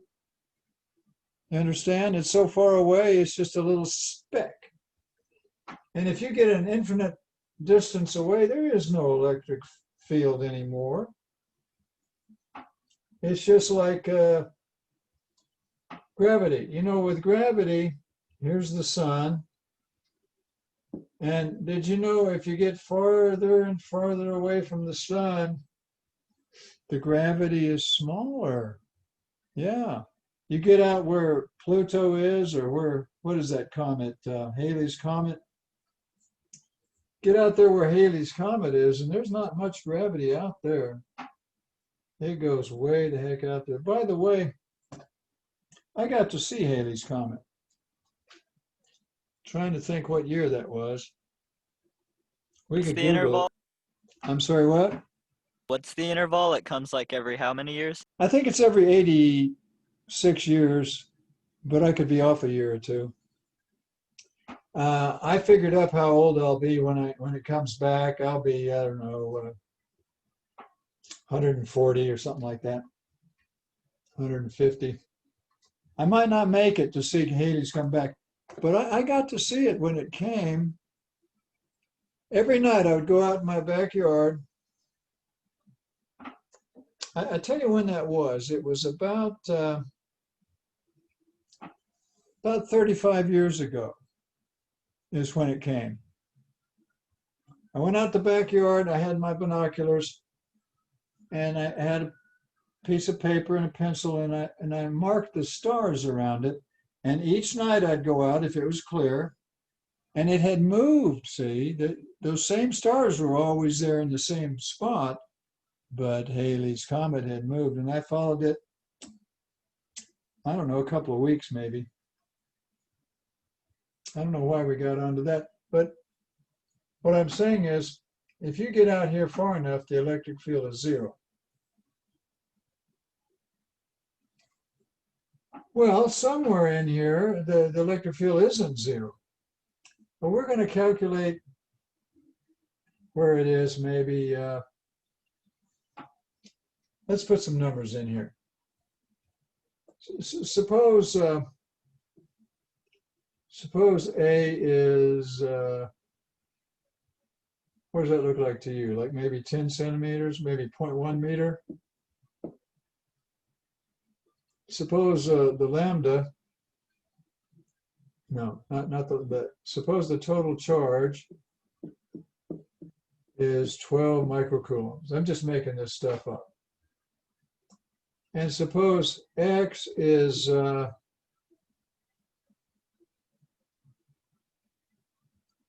suppose X is 0.12 meters. I'm just making this stuff up. Now we're going to find the electric field. Now, do we know everything? We know A, you know. We know X, you know. We know K. We know, yeah, we know everything. We can plug this in and get the electric field pretty much about where it's at there. Maybe I need to have that a little bigger. If that's 10 centimeters, that looks more like about, more like let's make it a little bigger. Let's say it's 15. You see, if that's 10, yeah, that's about 15. Okay, we're going to solve for it. I'm going to shut up. I'm going to give you a minute and a half. I want you to plug in. We know everything. Plug it in and get me the electric field. Go.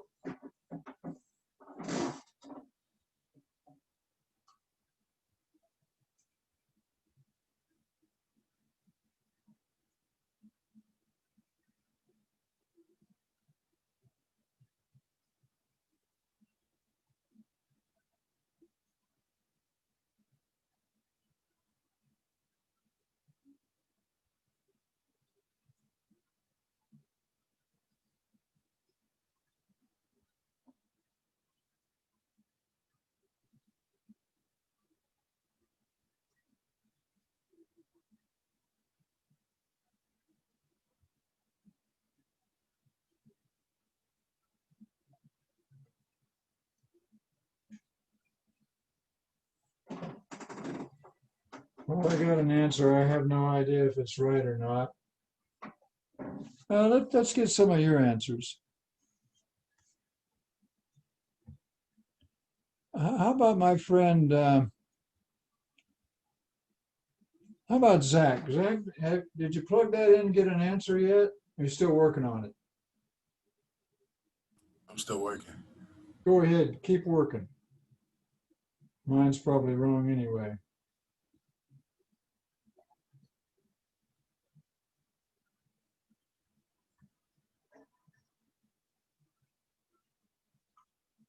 Whoa, that's a big number. Oh, it's a big number. You got that part right.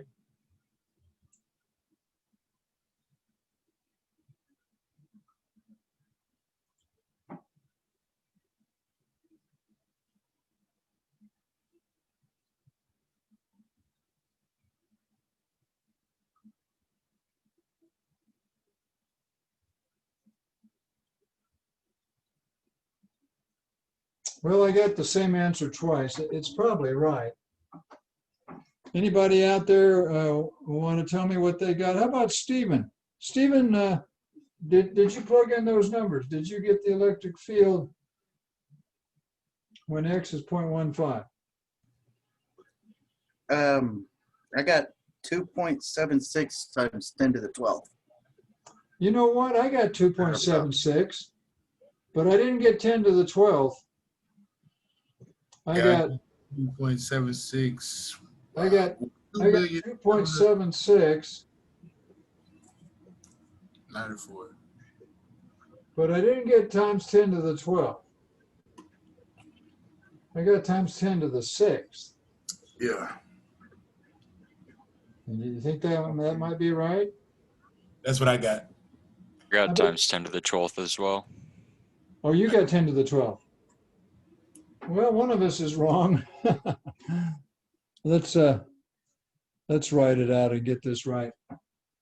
Okay, K is 8.99 times 10 to the 9th. Q is 12 times 10 to the minus 6. X is 0.15. Oh, that's where I got it wrong. I didn't put 12 times 10 to the minus 6th. I just put 12. Same here.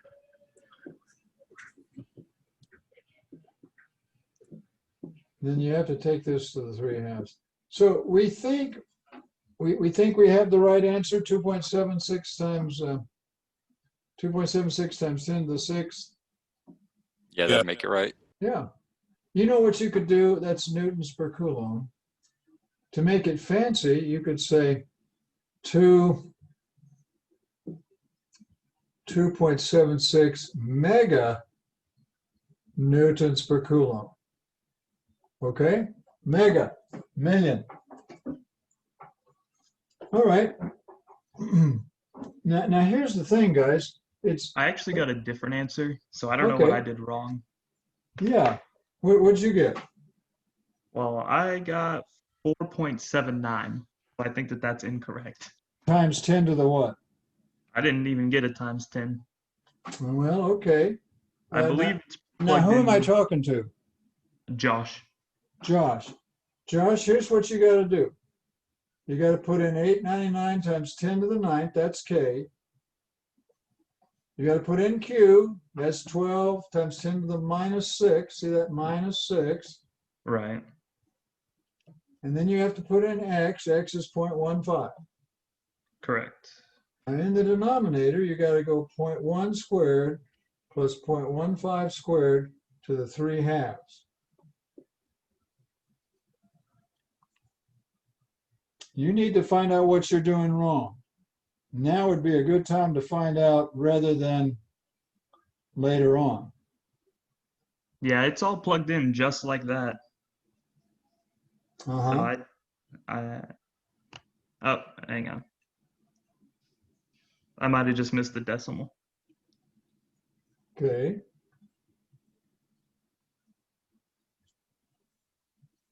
There we How go. about, huh? I got it. Yeah, I just missed the decimal point at the 15 in the denominator. It's a 0.15. Yes, I just missed that. Okay. Well, great. And now here's what I'm telling you guys. The electric field is 0 smack dab in the middle. It's also 0 out here at infinity. Now somewhere it gets to be a maximum value, and then it drops off and it goes to 0 at infinity. But the electric field someplace has a maximum value. Does that make sense? I mean, it's not 0. Hey guys, look at this. 2.76 mega newtons per coulomb is not 0. It peaks out. But is that the peak? Does anybody know how to find the maximum value in calculus? What do you do? In calculus, there's a way to find the maximum value. What do you do? Just take the derivative. You take the derivative. Exactly. And then what? Take the derivative. And then what?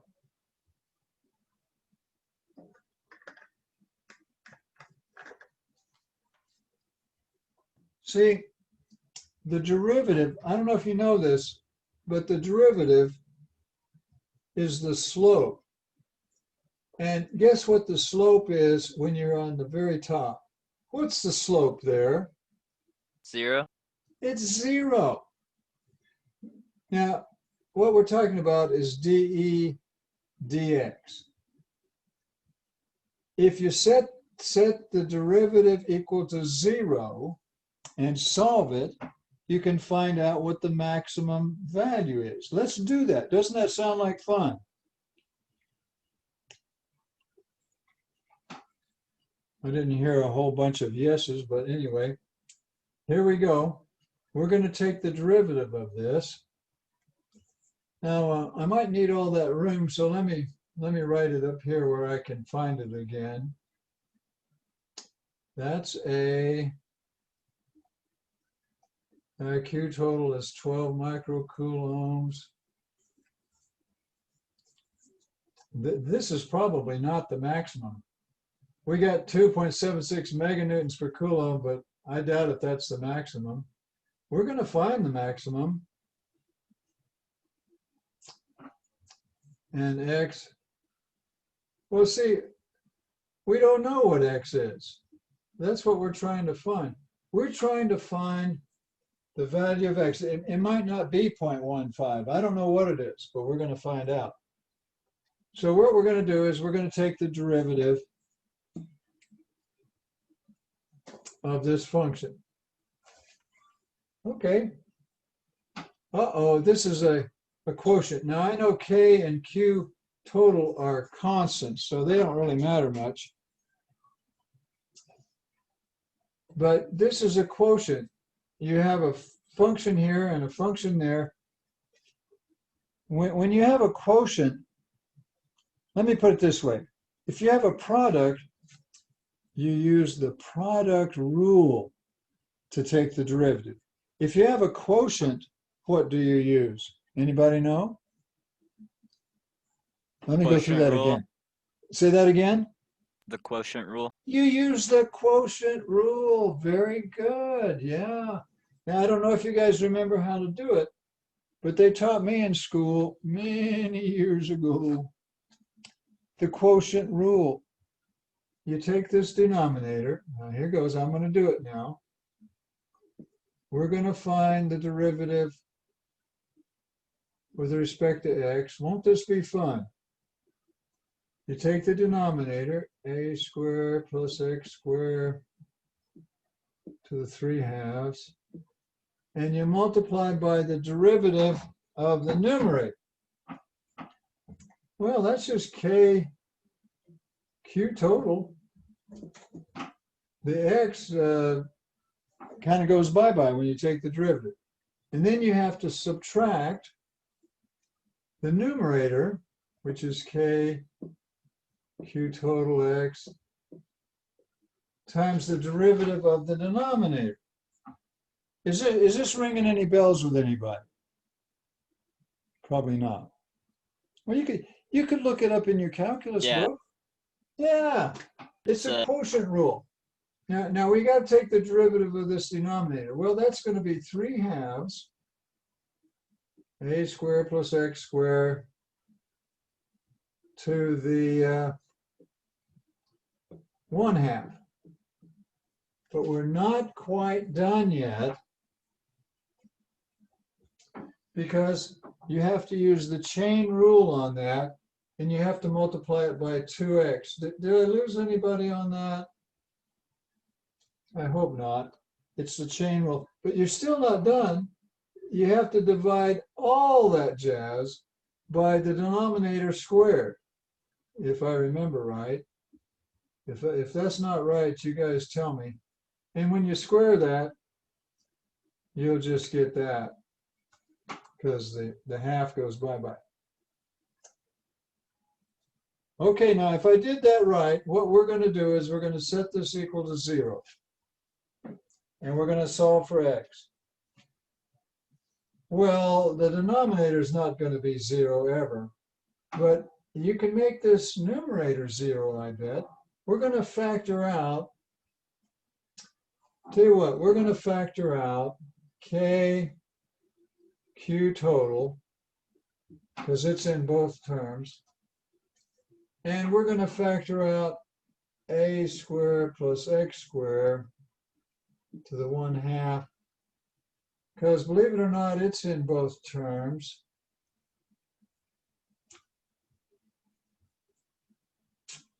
Yeah. But when you factor that out here, what you'll get is a squared plus x squared to the 1 power. Because see, when you multiply that, you'll get 3/2. Then we're going to factor that out here, and what you'll get is k q total. Oh, we already factored that out. The k q total is already factored out. But I think you're going to have x and a 2x. And then you still have this denominator. If you don't like this, do it at home. I believe I factored out the k q total, a squared plus x squared to the 1/2. Now, if I made a mistake, you jump on me now. What? Hey, Christy, to everyone. Christy says, what happens to the 3/2? What, Christy, what 3/2? This 3/2?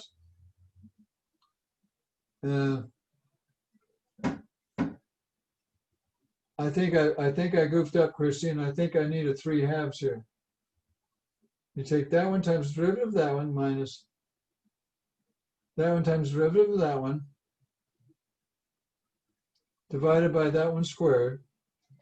Christy, when you do the quotient rule and you square that to the 3/2, if you multiply 2 times 3/2, you just get 3. That's what happened to the 3/2.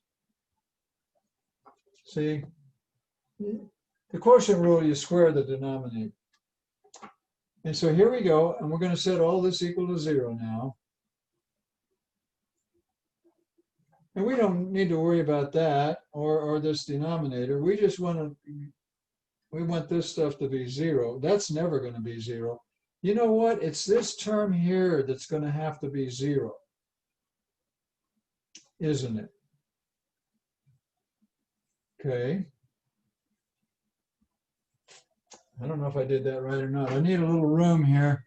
I don't have much room. There's a little room right here. It looks to me like a squared plus x squared minus 2x squared is equal to 0. A squared plus x squared minus 2x squared is equal to 0. You know what? I think I've goofed up someplace. Let me dig this out. I think I might have made an algebra mistake. And let me see if this is right.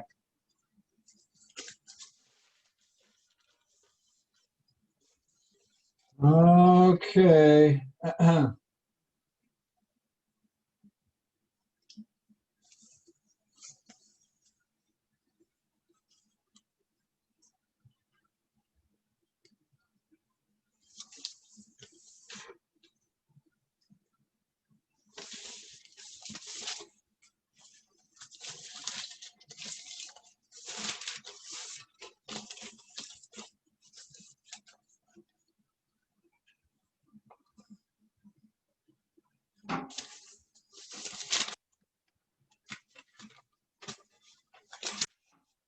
Don't have it there. Let me just stare at everything. Now the quotient rule says you take the denominator times the derivative of the numerator. I think I did that right. Minus the numerator times the derivative of the denominator. I think I did that right. But you have to multiply by 2x. You have to use a chain rule. Okay, and then you divide by the denominator squared. And then when we factor this out, let me stare at this just a minute now. You get that, that's good, minus x. Professor Griffin? Hey, wait a minute, there's a 3/2 there. Yep. Is that what you were going to tell me? Yes, sir. Tell me your name. Jacob, but Christy brought it to my attention. Christy. We're going to give Christy and Jacob thank you points. I left out the 3/2. I was doing everything right. The 2x squared, I think, is okay. But there's a 3/2 there. All right. So now what we have is the 2's cancel. This is minus 3x. There we go, minus 3x squared. Yeah, guys, this term has to be 0 because that can't be 0, and we don't care about the denominator. Now, see if we can solve this for x. I know we can. It's a squared minus 2x squared is equal to 0. So a squared is equal to 2x squared. So x squared is equal to 0.5 a squared. And so x is the square root of 5, or 0.5, which is 0.7071 a. I'll tell you where this thing peaks out. It peaks out at 0.7071 times a. It's right about where I drew it. Maybe a little bit to the left. And we're going to find it. We're going to plug it in and find it. But I've forgotten how big a was. Was a a tenth? It was 0.10 meters, wasn't it? Yes, sir. What was? Oh, now see, X is going to be, what's 0.7071 times 0.1? I can do that in my head. 0.7071 times 0.10 is 0.07071, isn't it? Right? That's where you're going to get the maximum. Okay, now here goes, guys. We think the maximum electric field is when X is 0.07071 meters. We're all going to plug this in now. If you didn't understand everything, you do understand that to find the top of the hill, you got to find where the slope is 0. And that slope is equal to the first derivative. So you set the first derivative equal to 0, which is what we did. We solved it, and we got our value for X. Now we're going to plug that in. We know everything. We know K, we know Q total, we know X now, we know A, we know X. We are going to solve this and get the maximum. All right, take a minute.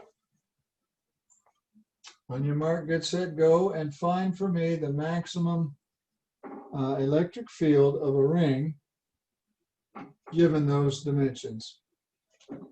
Go, see if you can do it.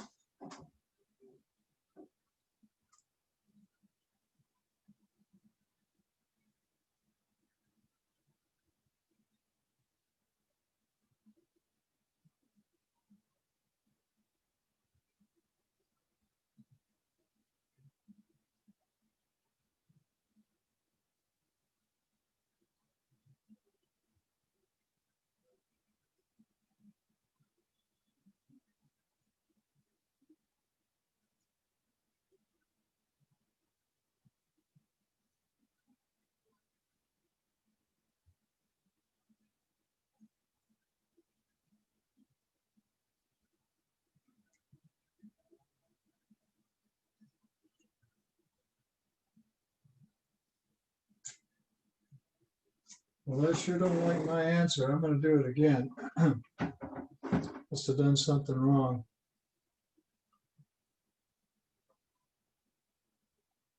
You guys are sure that A is 0.1 meters? I think that's right. Yes, sir. Yeah, I think that's right.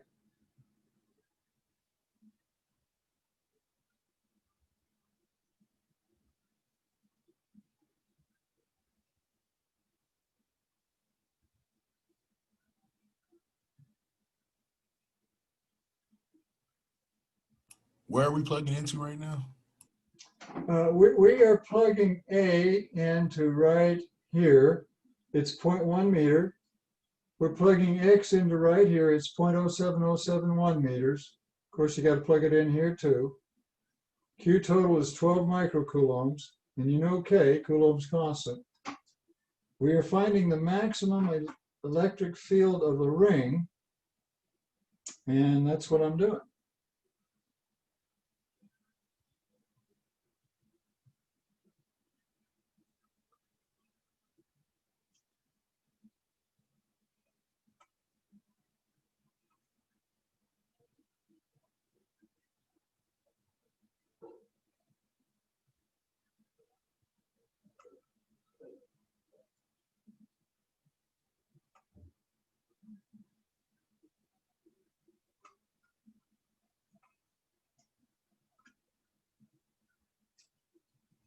Well, I got my answer.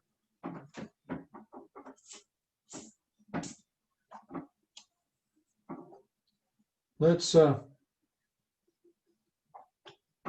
see what you guys are coming up with.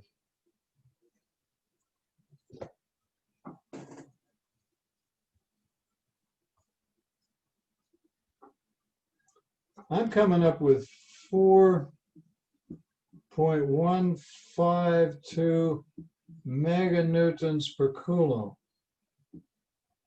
when you plug in these values. Anybody get that? Yes, sir. Yay, there's two of us. Do you remember when we plugged in 1.5 meters, I believe it was. I forget the answer, but it was 2 point something meganewtons per coulomb. Does anybody remember what it was? 2.76. Thank you. But see, that wasn't the maximum. We think the maximum is when you plug in 0.7071 for X. And you get 4.1 meganewtons per coulomb. That's bigger than 2.76. Here, let's plug in a couple other values so that we'll convince ourselves. It was We did it. also 0.15, not 1.5. How much was it? 0.15. Oh, you're absolutely right. I'm gonna give you another thank you point. Was that Jacob? No, it's Josh. Josh, thank you so much. You're absolutely right. When you plug in 0.15, that's when you get the 2.76. Here, let's do a few others. And I got a tiny bit of room right here. We're going to plug in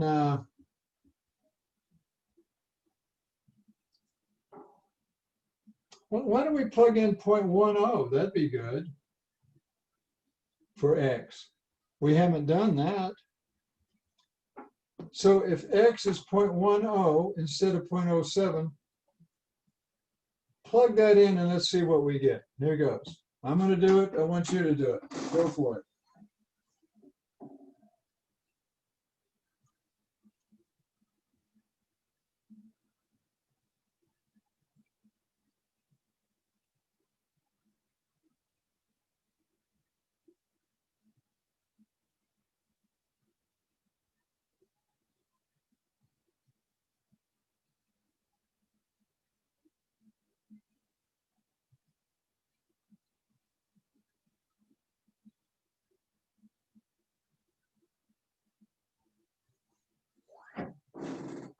Well, I did that, and here's what I'm getting. I'm getting 3.814 meganewtons per coulomb for your electric field.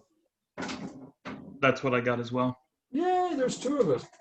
See, I tell you where that is. That's right about here someplace. This spot right here is when X is equal to 0.07.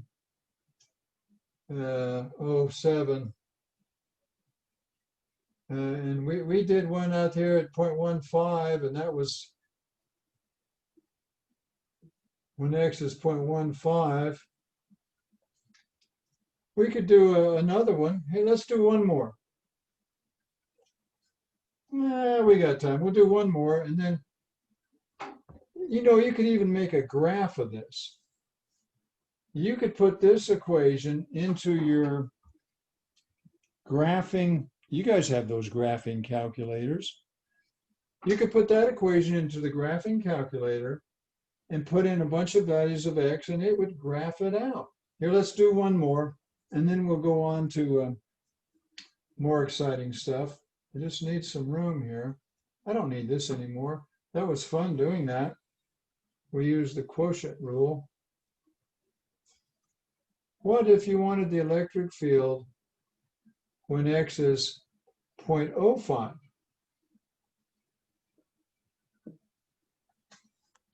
When X is 0.05. That's getting in here real close. That's going to be kind of down in here someplace. Okay, if X is 0.05, and Q and A are that, solve for the electric field when X is 0.05. Go for it.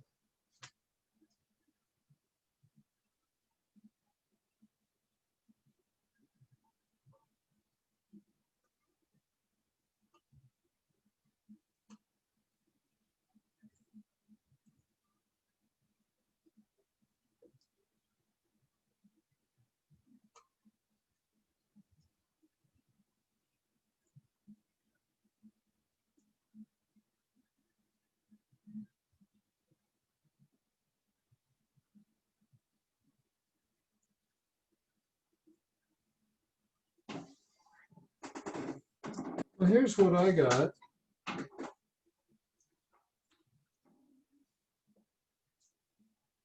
I got 3.859 something meganewtons per coulomb. How about you guys? Yeah, that's what I got. Well, look at there, see? This one's 3.8. This one here at maximum is 4.15. This one here, I think, was the 3.814. And this one was the 2.76. We're plotting them up, see? And we found where the maximum is. Isn't that interesting?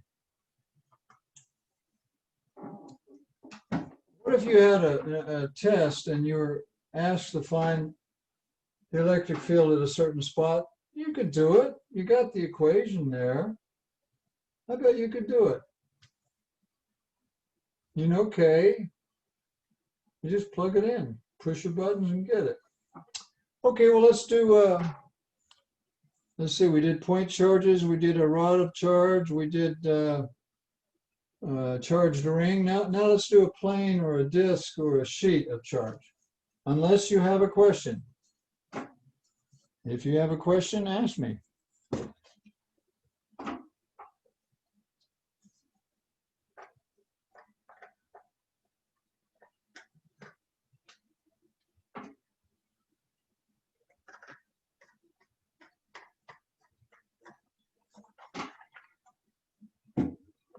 Well, okay, we're going to do a sheet of charge now.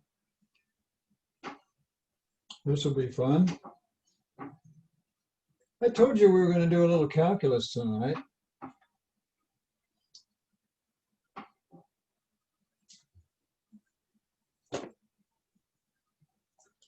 Now what we're going to do is a plane of charge.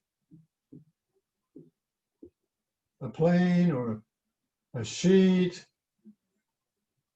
or a disc.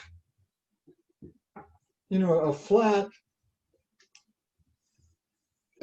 surface. And here's how we're going to do it. We're going to take a ring of charge. There we go. And then we know if you come out here on the axis of the ring, we've got an equation for the electric field on the axis of the ring.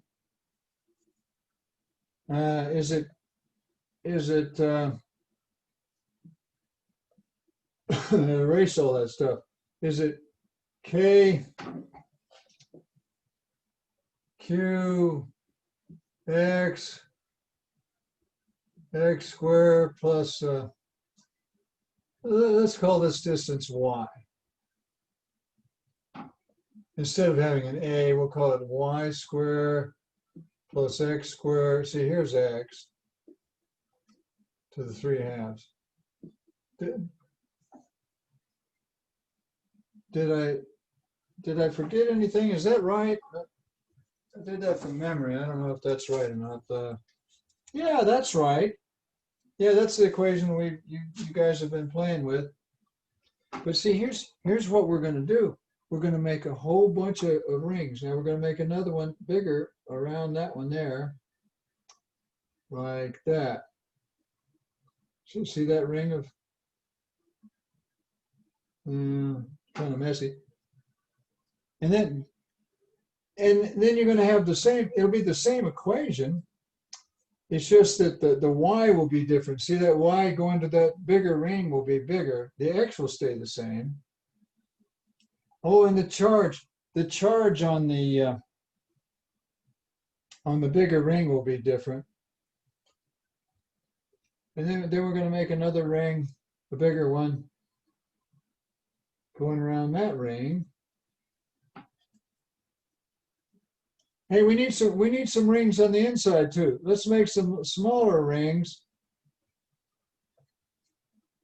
You know, if you made a whole bunch of smaller rings and a whole bunch of bigger rings, I don't know how many you need, a couple hundred maybe, you could have a flat surface. Does that make sense? Yes, sir. Oh yeah, that's what we're going to do. It's similar to these rugs that you can buy. If you go to Home Depot, they take a big long thing that they've made there. It's flexible, like a rope. It's like a rope. And they take that rope and they go around and around with this rope.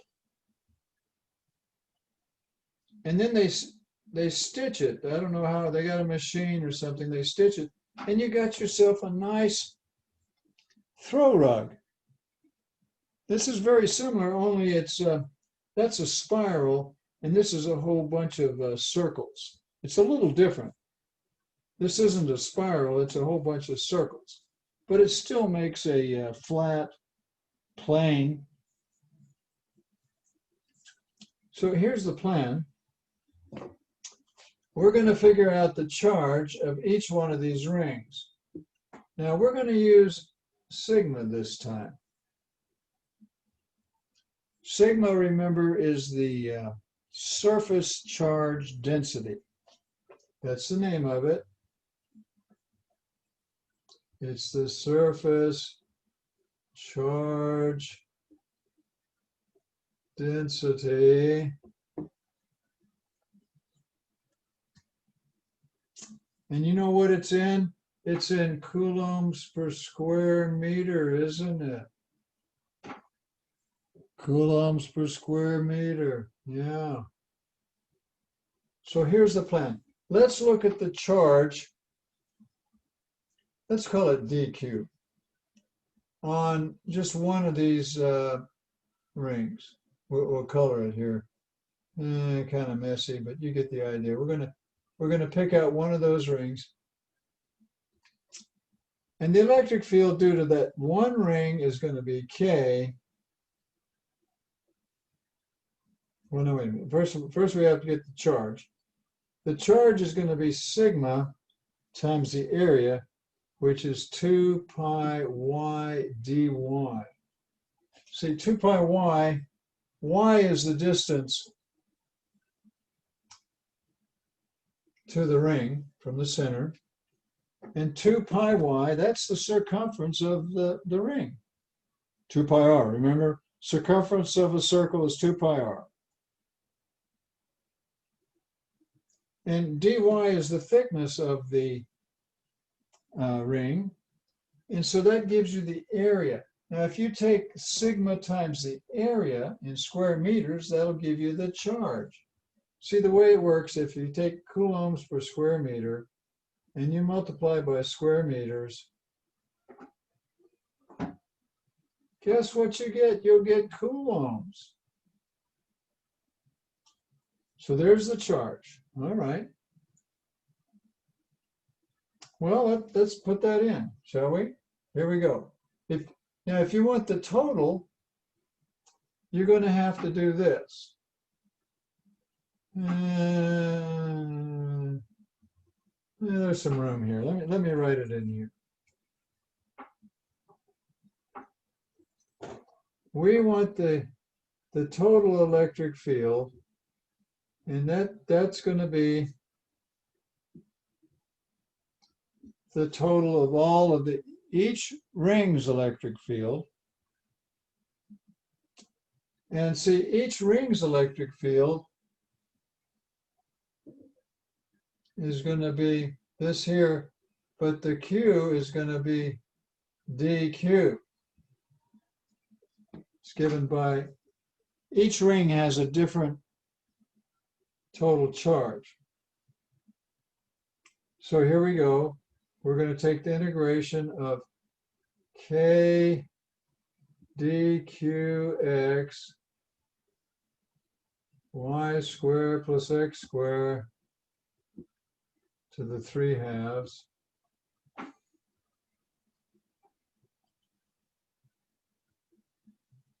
Okay, did I do that right? Yeah, but I didn't put in the DQ. Now let me put in the DQ now. Don't forget the X, and the DQ is sigma 2 pi y dy. It's a little bit ugly, I'll have to admit, but we want to integrate that from 0. Well, if you make it big enough, you could go to infinity. How's that? We'll just make a really, really big, large sheet, and we're going to integrate that. Okay, I think I did that right. See, I've got the DQ right here. Yeah, all of this stuff is just the DQ. KXQ over that. Yeah, that's it. All right, here goes. We're going to integrate that now. Now I'm going to pull out all the constants. K is a constant. X is a constant. X is just wherever it is you want to go to find your electric field. Sigma is a constant. 2 pi is a constant. But y dy, those aren't constants, and y squared plus x squared to the 3/2, that's not a constant. I think this is what we want. This is going to give us our total electric field. Yeah, I think that's right. Okay, again, now we're going to have to integrate this, and I'm going to go to my integration table. Now, we have integration tables in the back, but it's sad this one's not in there. But let me tell you what it is. There's a little room right over here. I could write over here. The integration, I can't write there. How about maybe here? If I wrote right, yeah, there's room here. If I wrote this, the integration of y over y squared plus x squared to the 3/2 dy is equal to negative 1 over y squared plus x squared square root. That's from the integral tables.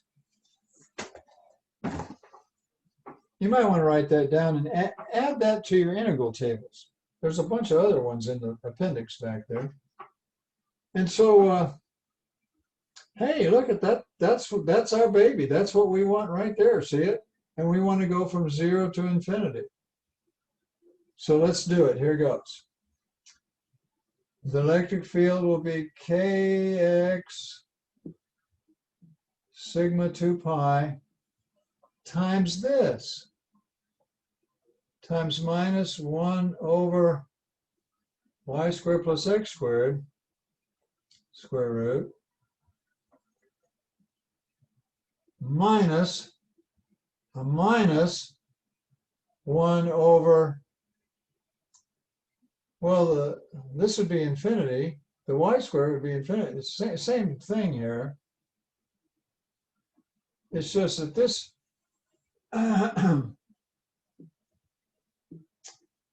this y here is equal to 0, and this y is infinity.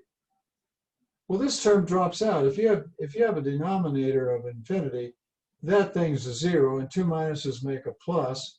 So you can just kick that out, make that a plus. Here's the bottom line, guys. E equals K x sigma 2 pi over the square root of y squared plus x squared. All right.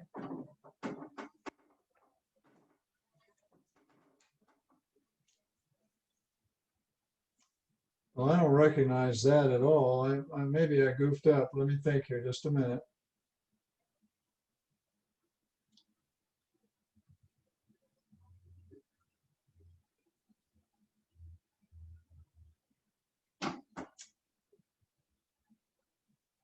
But wait a minute, if you're going to infinity, no, the y is 0. That y is 0.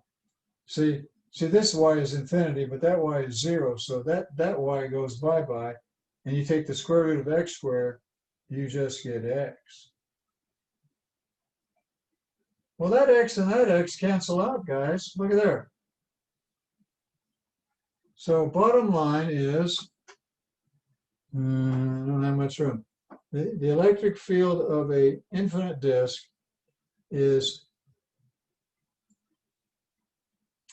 K sigma, write it this way, 2 pi K sigma. 2 pi K, yeah, the x's cancel and you're done.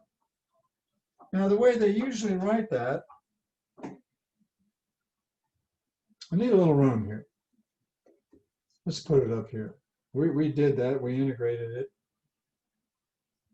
If you write it like this, 2 pi, do you remember what K is? K is 1 over 4 pi epsilon 0. This is how they usually write it, times sigma. The pi's cancel, and you wind up with sigma over 2 epsilon 0. Da-da! If you forget everything else we've done here, this is the bottom line. Let me write it for you. The electric field of a big sheet of charge or plane of charge is sigma over 2 epsilon 0. Here, let me show you that in your book. All this is in your book. Let me see if I can find it. Maybe you can find it. It's in chapter 5, I think. Don't we start with chapter 5? Yeah. Chapter 5, yeah. Let me show you that. Boy, Job, there it is right there. I found it on page 214. The electric field of a sheet of charge, what do they call it? Well, they call it a disk.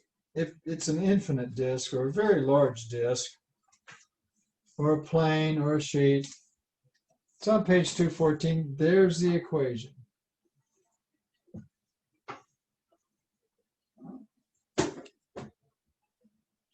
And Now that's let's 2. discuss that and maybe work on it a little bit. But before I do we have any comments or questions? That's sigma over 2 epsilon 0, right? That's correct. Where sigma is the surface charge density. Okay, well, let me erase all this fun stuff. We had a wonderful time. And we have a wonderful equation now.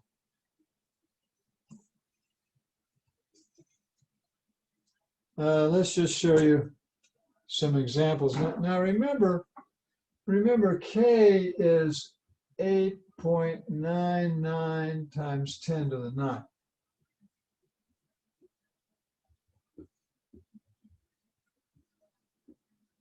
But epsilon 0 is, it's 1 over 4 pi K. And it's equal to this.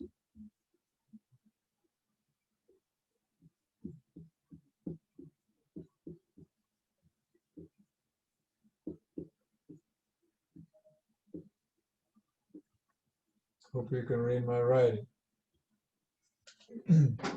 So let's just do an example. Suppose you had a very large square sheet of charge, I don't know, 5 meters by 5 meters.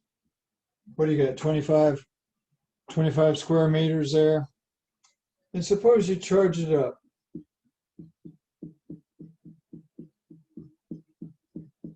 kind of like when you change your sheet on your bed. Have you ever seen little bright lights of kind of miniature lightning when you're pulling the sheet on or off? Well, it gets Yeah, the charged static. up. Did somebody say yeah? Yeah, the static. The static, yeah. You get kind of a bright light. Do it at night. Take your sheet and kind of pull it on or off your bed there, and you get this little miniature lightning there. Okay, let's suppose your total charge is, I'm just making this up. Suppose it's 8 microcoulombs, total charge. Okay, what's the electric field? Now the electric field is going to be going like this. What's weird though is it's also going to be going like that. See the electric field is it gives you the force per charge on a positive test charge. If you put a positive test charge anywhere out here, it'll scoot, trying to get away from all those positives. Okay, so we need to find sigma. So we're going to find sigma first. That would be 8 microcoulombs divided by 25 meters squared. I can do that on my calculator. And so look at here, we have that. Hey, this is a nice, easy formula. And we know what epsilon 0 is. So go ahead and find the electric field if you have this 25 square meter sheet. I'm going to do it. I want you to do it.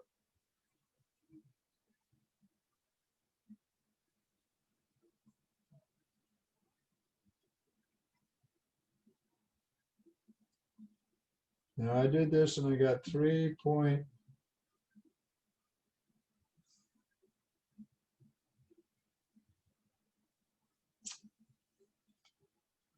I got 3.2 times 10 to the minus 7 coulombs per square meter is what I got.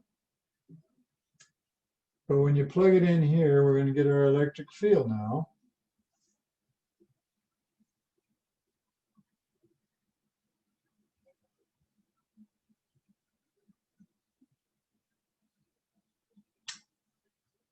Guys, I got 18.07 kilonewtons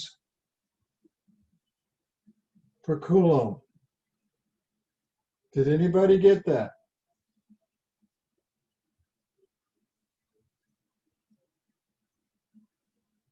And I'll wait till I hear a couple of uh-huhs.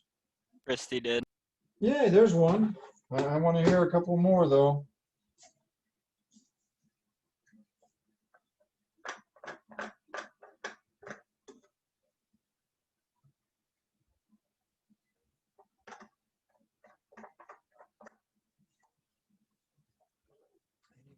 Anybody else out there getting 18 kilonewtons per coulomb?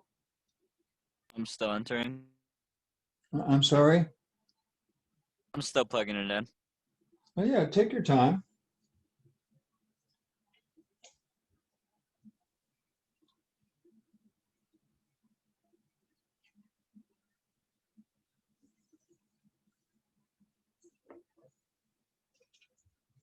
I need another wonderful student to get that for me. Let's pick on somebody. How about my friend Cody? Cody, hey, are you still with me? Yes, sir. Did you get 18 kilonewtons per coulomb? I did. Yay, good going. Okay, well, let me show you something else here. I need some room to operate here.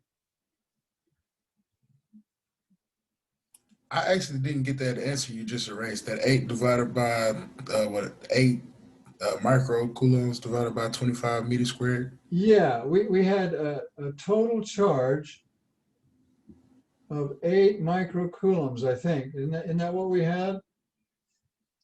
And we had a total area of 25 square meters. Did that answer your question okay? Was that my friend Zach? Yeah, and I was wondering, well, basically my answer is coming out different. I'm getting like 1.28 for that. Well, let's do it again. And now you've got to get this little sigma, Zach.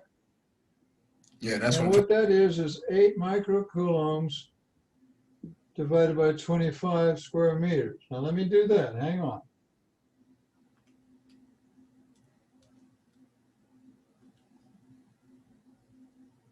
I wonder if I did that right. Is this what I had before?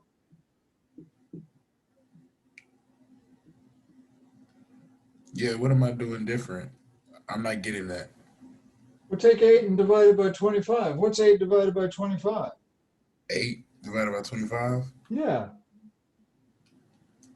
That's 32, but that's microcoulombs, right? Are you Yeah, so you got to go 8 times 10 to the minus 6 right? and then divide it by 25. Oh, don't I square it, or is that m squared? Okay, that's what I'm doing. I'm squaring 25. No, no, no, no. Don't square the 25. Oh, it's already done. Well, what it was 5 meters times 5 meters, and that gives you 25 meters squared. Okay, I'm I got glad you spoke up. thank you. Okay, now let me show you something kind of interesting. We still have a few minutes left. One of the things we study, there's a whole chapter on it, and that's capacitors. That's where they'll have a sheet of charge that's positive and a sheet of charge that's negative. Now what you get here is you'll get an electric field on both sides doing this. We just did one, didn't we? We just did one. But see, a capacitor has 2 sheets of charge, and the electric field, if they're negative, is going this way. See, if you take a positive test charge, it wants to go in there. It wants to go where the negatives are. That's what little positives like to do.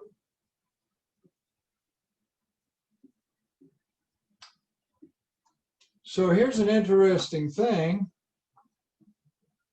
Can you see that these are adding up?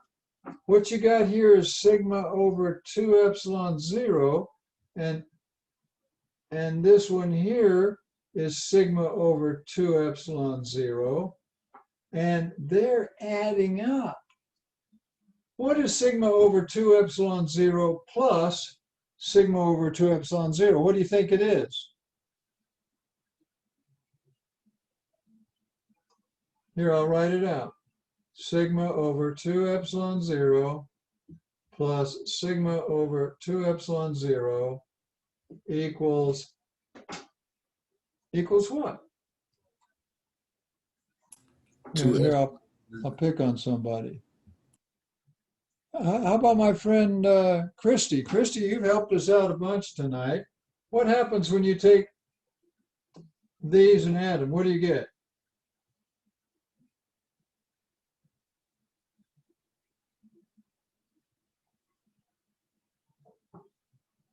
Uh-oh, she's not going to answer me.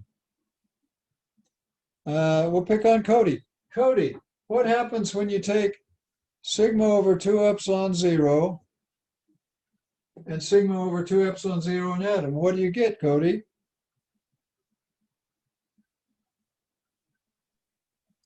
Oh, Christy sent in a message. She says, I don't know. That's okay. Above that, she sent 2 times sigma over 2 epsilon 0. Yeah, exactly. Well, doesn't that just come out to be sigma over epsilons of 0, like that? I mean, it's a half plus a half, guys. What's a half plus a half? Anybody know? A whole. Yeah. Yeah.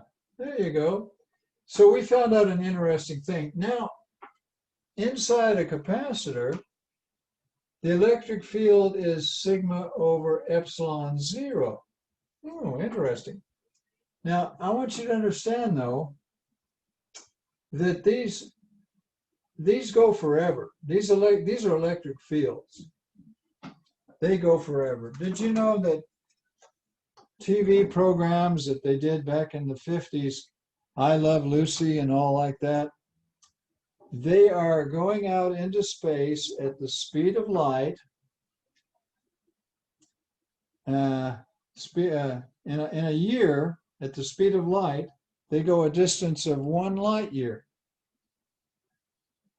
Well, some of the stars out there, some of the bright stars are several hundred light years.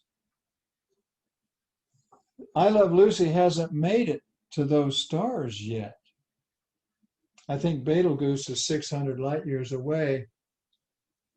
It's going to be hundreds of years before if there's any people on the planets that go around Betelgeuse, before they can watch I Love Lucy, it's going to be several hundred years. You understand? These are still going on out here. Maybe I should draw them a different color. Just a minute. Let me draw these red. You see these electric fields here, these red electric fields? They're still going on out here.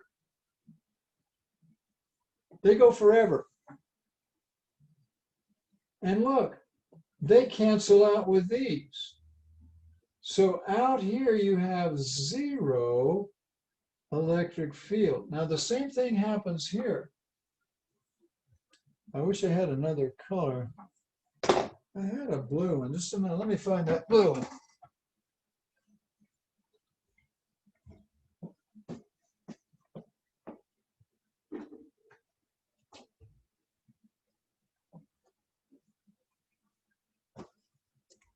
I've got a blue one here. I'm going to draw these in blue. These are electric fields.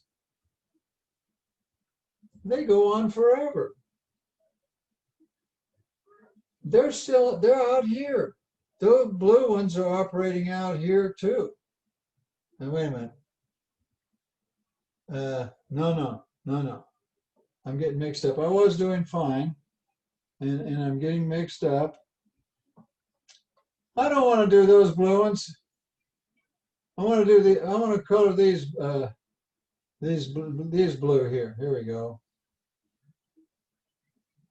Color these blue. Well, these blue ones are operating out here also. Can you see that they're button heads and they will cancel each other out?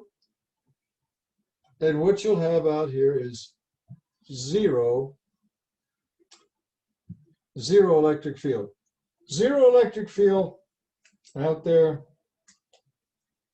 0 electric field out here. 0. In here, you'll have sigma over epsilon sub 0. I thought you'd find that kind of interesting. Well, we've had fun tonight. We've talked about point charges, lines of charges, rings of charges, sheets of charges. You have some homework. It's on Blackboard. And I've had fun. I hope you have too. Here's your last chance. We're running out of time though, see? And we're going to have to say goodbye. But do you have any last comments or questions, anyone? Here's your chance. I have an unrelated question. Go ahead. For the charge across a rod. Yeah, for a rod. Yes. Earlier you said they applied that to that was like automotive applications like the antennas. Yes. I was talking, that was, we were talking about electric dipoles. Dipoles, yeah. Uh-huh, yes. See, an antenna, that vertical antenna, it goes plus minus. The pluses go up, it makes this plus at the top, makes it negative at the bottom, but then it switches millions of times per second. That's what we were talking about, right? Yeah.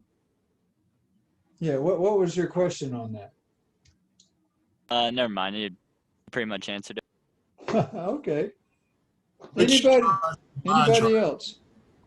Which charge was the line charge? Or which equation?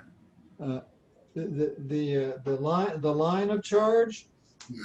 Remember, we had an equation for a line of charge, and it went like this: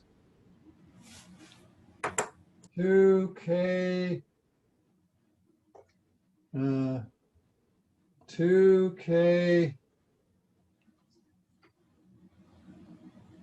Oh, gee. My mind is just, it's full of mush right now. I don't want to lie to you. If you have a line of charge, we did that, and it's equal to 2K lambda over A,